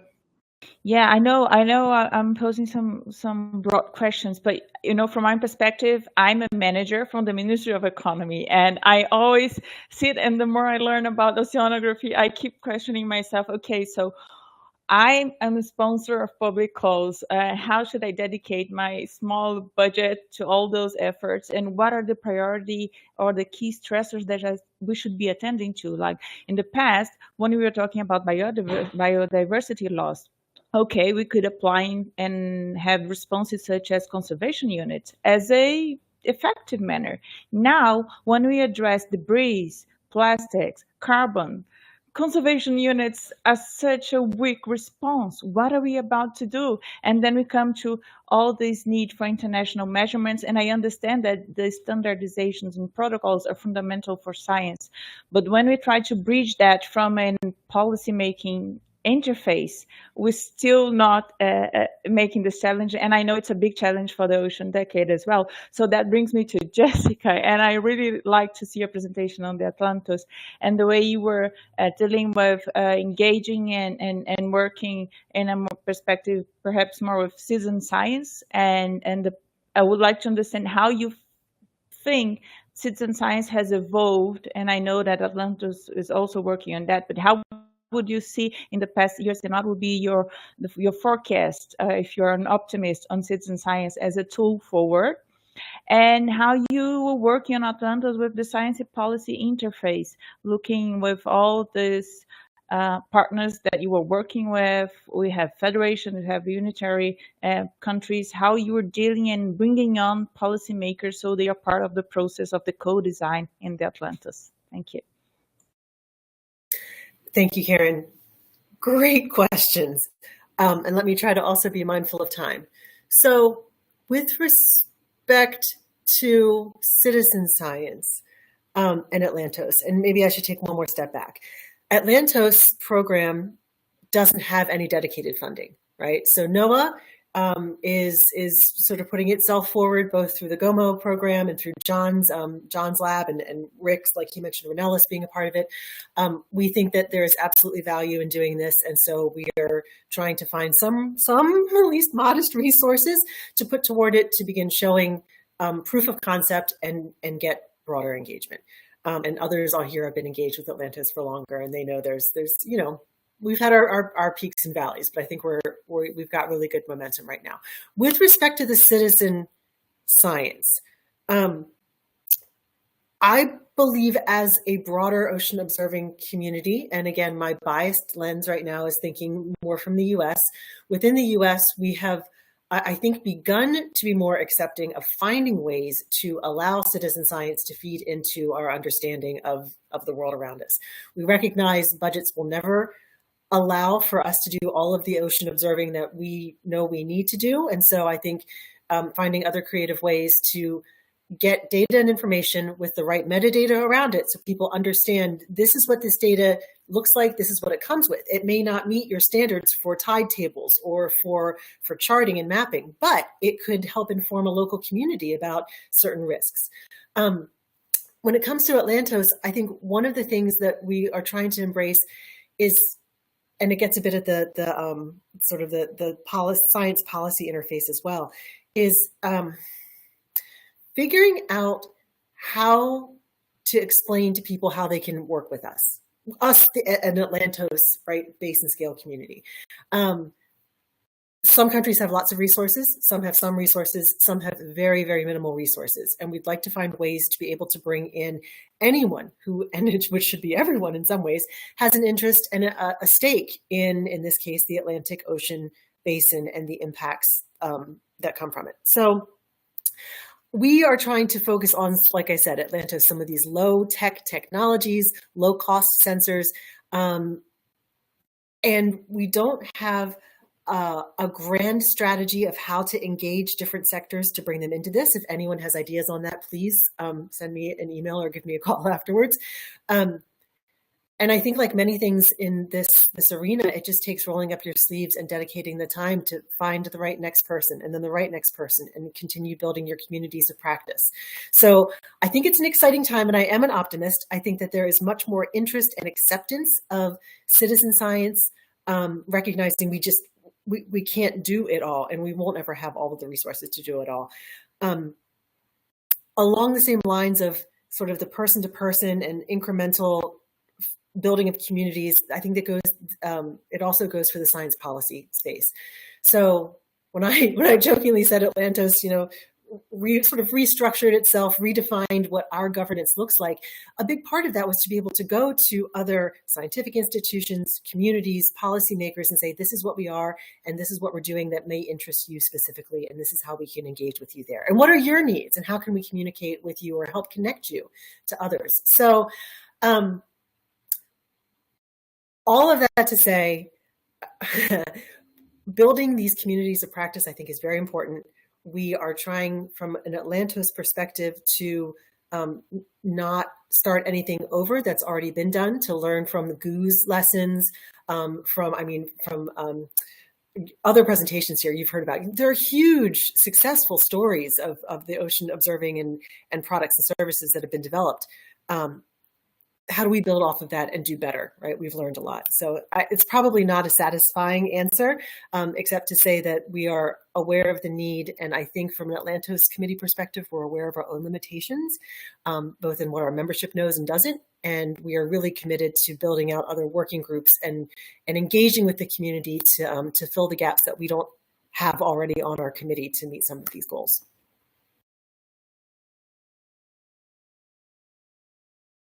Okay, and I think you had one more question for David. Karen? Yeah, the question is for Rick, actually. Oh, for Rick, I'm sorry, go ahead.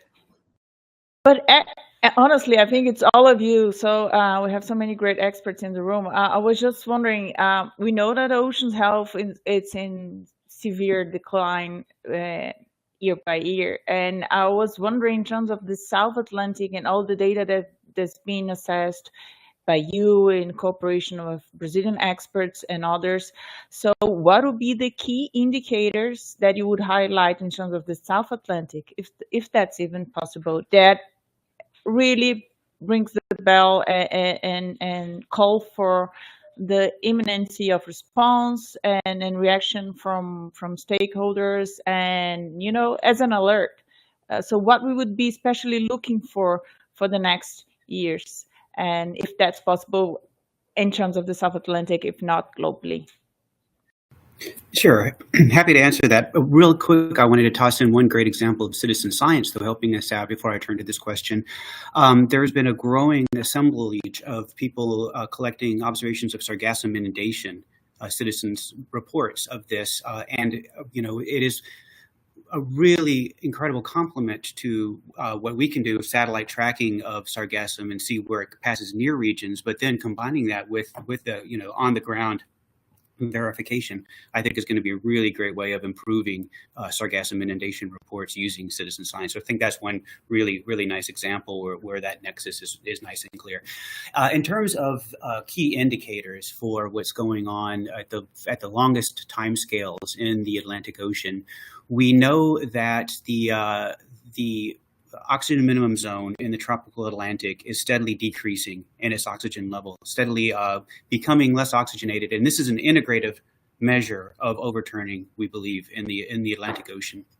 So, you know, a lot of climate models are telling us that due to a number of different things, including remote effects in the North Atlantic, that the overall overturning circulation or conveyor belt circulation in the Atlantic should generally be slowing. And when you do direct measurements of currents in places like the Florida current, you don't see that because it's so overwhelmed by the very rapid fluctuations and very intense fluctuations associated with shorter timescales. So I think what we really want to focus on as we're conducting these basin-wide measurements, such as what Samba is doing, MOCA in the North Atlantic, and other efforts, is to look not only at the variations of heat associated with this overturning circulation and how they're changing over very long periods of time. And as we build up our time records, we can resolve this, you know, in addition to that higher frequency variability. But then the real key will be looking at the convergences and divergences of those values from one latitude to the next. I sort of alluded to that, but when we see heat convergence between two different latitudes, then we know that has to be either balanced by an increase in the air sea fluxes, which we're steadily gaining an ability to resolve, but are really critical to be able to balance the Earth's heat budget, or it's associated with an actual temporal change in the temperatures of the ocean. For example, a marine heat event, a marine heat wave event.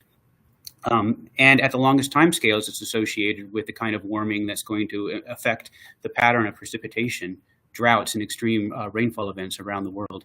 So I think if I really had to boil it down to key indicators, that those are the indicators that I would want to continue focusing on. We have observation efforts in place to monitor those that I mentioned, but I think that we can do better. For example, it would be fantastic to be able to start looking at the transport in different density classes, which is very difficult to do with a relatively sparse array of IESs and PIs. But these are the sorts of things I think we can continue to do moving forward as we combine different types of observations, Argo profiles and the in situ arrays and a number of other things can be put together and especially assimilated in numerical models, to be able to start looking at things like how transformation in the deep water classes may be changing as we're warming abyssal water, for example. We indirectly, as the ocean is and atmosphere is heating at the very high latitudes and affecting the characteristics of the abyssal water masses that we measure. I'd love to hear other people's ideas about that as well. I would just add that I think, as Enrique pointed out, there's still so much that we don't understand. And I think everyone has mentioned that at one time or another, that we're still, I believe, really in an observing investigation phase to understand which observations are more critical to be an alert to something that may be changing. In some instances, it may be a temperature change at the surface. At some instances, it may be a change that we notice at depth. It may be related to the chemistry of the ocean at various depths. It may be related to the salinity at various depths. It may be something that we need to that's very short, has a very short time scale, so that we need very frequent observations.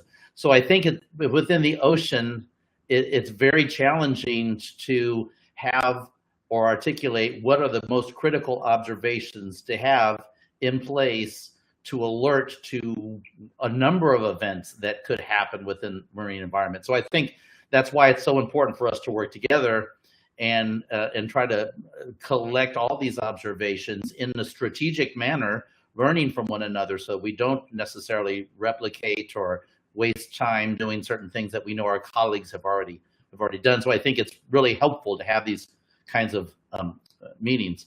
One thing, I know we're coming up to the end of our time. I do want to ask Segen, you had mentioned in terms of this new institute that you are setting up and some of the objectives that you described for us.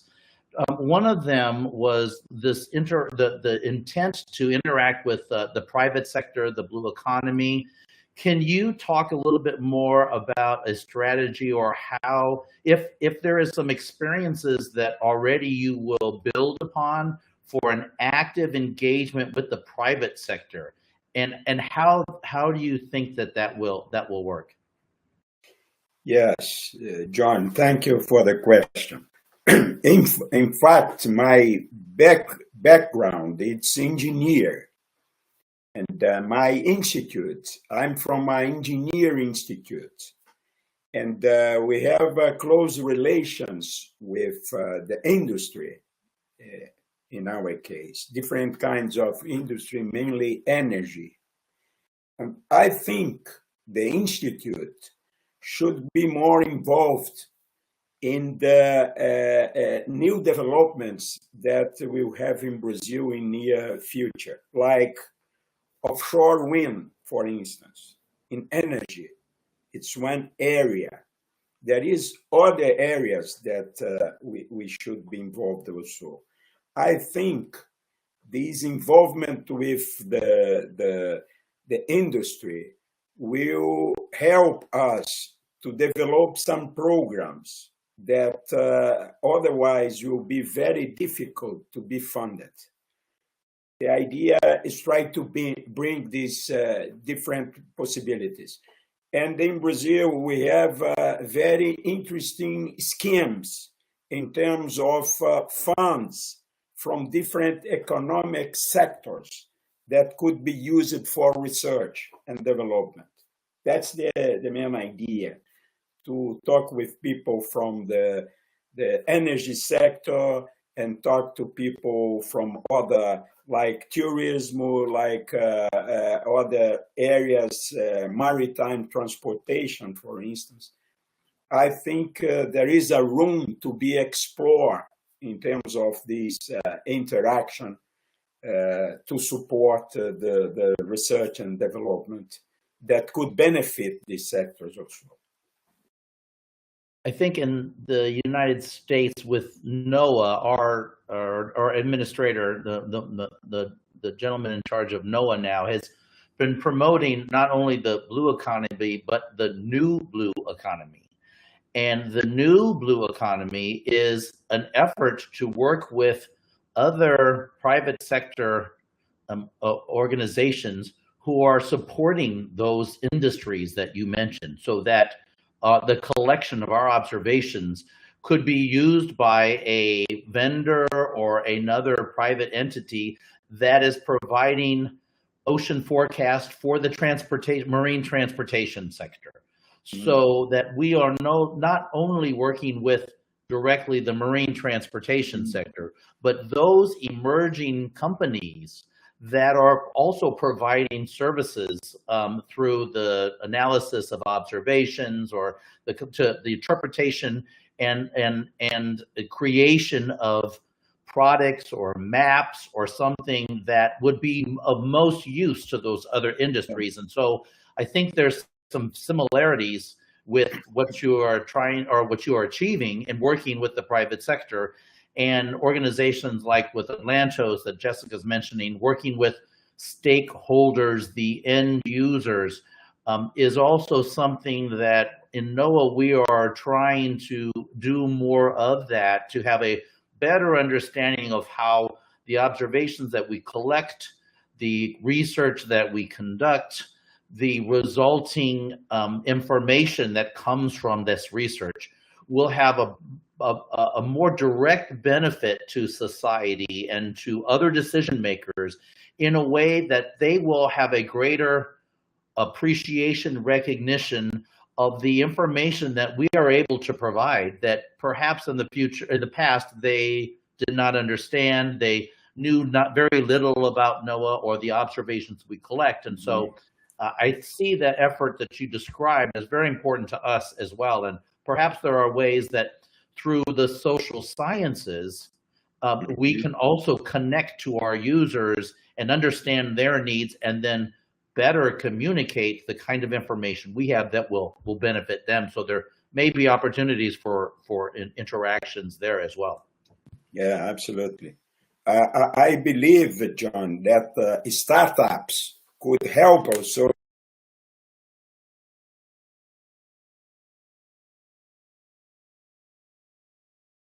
Segen, você mutou. Segen, you... Sorry. I fully agree with you, John. I believe that startups could help in this effort because they could get the data, the results from the researchers, different kind of researchers, and try to use this data to provide information for the different economic sectors. I think it's a huge area to be explored. Yes, thank you. I know we are coming to the end of our presentations and discussions, so I will open the floor for any final questions or comments. May I just ask David to comment on the responses that he actually wrote in here, but people from YouTube cannot see our chat here, David. So if you could give a general final explanation, thanks. Yeah, Karen, I was just responding to your question about what are the important things that should drive decisions or our advancing of our interactions or science. And two things, one of which is I agree with John, we don't have enough ocean information, particularly from the South Atlantic, but I would include tropical and reaching into the Southern Ocean, to characterize quantify the trends, detect changes. For example, as Rick was talking about, the circulation changes associated with the Mariana overturning, the southern extent and variability is still a huge unknown. And then thirdly, anomalies and extremes are, we're blind for a lot of this. And so that should drive it. And secondly, I think, we've been told through our interactions and learning about the limitations of regional predictions of weather and climate that are dependent upon oceans, yet we are struggling to have our ocean observations make more impact on those models. And to me, that just goes to part of, where Jessica was sort of going towards, this co-production, co-design, and integration of observations and models to better address some of these fundamental problems, which will have enormous societal benefit if we can just get there. Anyway, thanks.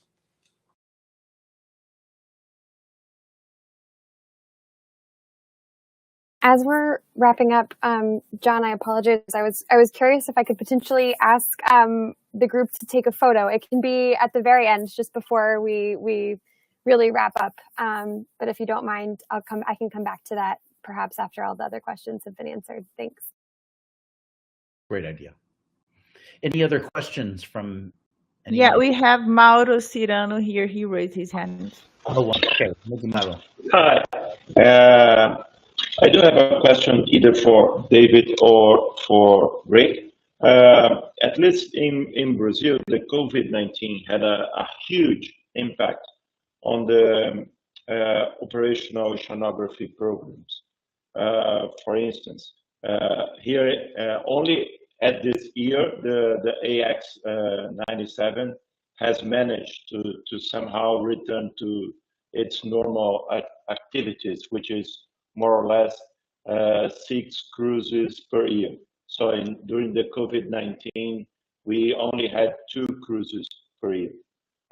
So my question would be how the XBT, for instance, the XBT program at NOAA was affected by COVID-19 years, and what are the near future plans? Are at least in NOAA, is it back to normal at the moment?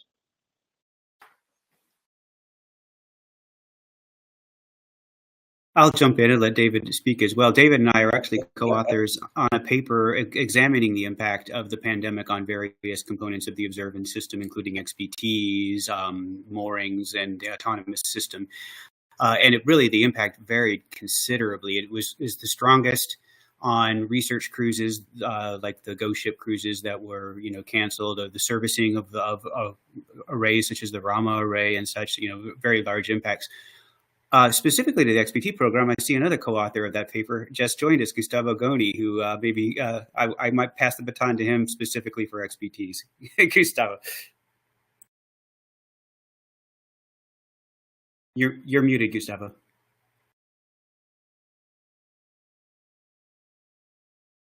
No, sorry, can't hear you.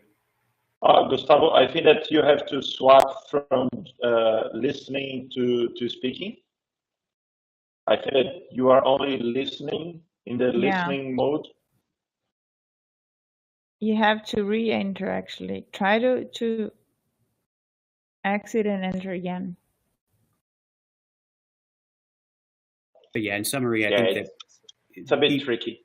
Yeah, so the XBT effort, which was reliant on riders, which were strongly affected by the pandemic, did have to do a lot of switching to observations that were more focused on weather forecasting improvements and such around the United States during the height of the pandemic. And now lines are reopening again. The high density lines that we need ship riders for are coming back online. And so we're seeing us get back towards kind of the pre-pandemic situation with XBTs, which is wonderful to see, because XBT lines were also used to deploy a number of other instruments. And so, all of these pieces are connected. And so it's really good to see these opportunities open back up again. Oh, here we go. Sorry, it was the way I logged in. I want to say yes, some XBT transects were temporarily paused. And however, as very often it happens when, especially scientists, they like a good challenge. And what happened with XBTs was that we took advantage of the issue that we had, that we couldn't take riders into the ships, actually to improve the automatic deployment of XBTs. So we started actually collaborating more with the shipping companies, with the vessel companies, to allow us to deploy more or less in the same mode as we were doing before, and have a much closer collaboration with the crew of the ships deploying the XBTs, which allow us actually to, now that we are returning with having riders in the cargo ships, it's allowing us to combine what we had before with the riders and the enhancement of the collaborations we have with the shipping companies, which actually is allowing us to reduce some of the cost of having riders in the ships. So yes, there was temporarily a decrease in the deployments. We saw it, and actually it hurt some of the observations that we were conducting. However, it also helped us to develop new relationships and improve our technologies. So in case this happens again, we will actually continue with observations as we have them now. And actually, I believe it has improved our deployment methodologies. So, and I'm happy with the way Brazil has actually restarted the Transex AX-97 between Rio and Isla de Trinidad, and I mean, we restarted that Transex, and it's extremely useful. I don't know if I addressed the question, Mauro, but that's how I view it from my perspective. Thank you, Gustavo and Rick.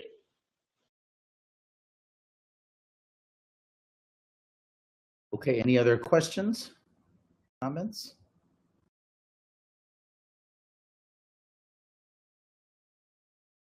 Okay, go ahead. Just a quick comment. I think these conversations are very inspiring and important. This is somewhat unrelated to Gustavo's last comment, but also related as well, because as we are expanding our observational capacity to understand the physics of the ocean and then how different areas respond to how the transport in different areas respond to climate change, I think we can also think about secondary uses of physical data, for example, to understand biology, which is something that Gabrielle highlighted before, not using proxies of biology, but actually biological observations directly. And, you know, things that come to mind are, for example, acoustic Doppler current profiler information or data that can be applied to understand deep scattering layer, which is vertical movement of, for example, zooplankton in the ocean. There's a huge, massive data set of ADCP observations around the world that are being only dedicated to understand ocean physics, but those same data sets can be also used to understand changes in ocean ecosystems. So very often we're collecting data that has many other applications that we're not aware of that. So it's important to keep that in mind. Well, and I would add to that the work that we've been doing in the field of omics and the collection of marine genetic material to analyze and evaluate, looking at ecosystems, health of ecosystems, et cetera. And so there's quite an area there that's ripe for, I think, future interactions as well. I know we are at the end of our time here, so I think I need to just simply say thank you and obrigado to everyone that has tuned in to our dialogue today. We hope that you'll come back tomorrow to discuss oil and sargassum, but I would like to, open the opportunity for our Brazilian colleagues to share any final remarks as well. Yeah, I would just like to take this opportunity to thank Sammy as well, and the NOAA team. Zoraida is here, and I know so many others were working together to put up this dialogue. It's been such a great event, and it's just in general, I can never end without poking someone. So, I would really like all the scientists and to keep sharing all those challenges and future research agendas that we have, but also being more vocal on the no regret measures that we already know, even though we're not certain about, and we would all definitely benefit from that. So let's think more about the no regret measures and how we can advance and do the policy science interface more and more. Thank you. So I think Sammy wants to take a photo, a screenshot. Yes, So please. go ahead, Thank Sammy. you. Thank you so much. One moment, apologies. Please feel free to smile or not. 1, 2, 3. Got it. Excellent. Thank you all. Thank you, everyone. Thank you all. Thank you. Thank you. Bye-bye.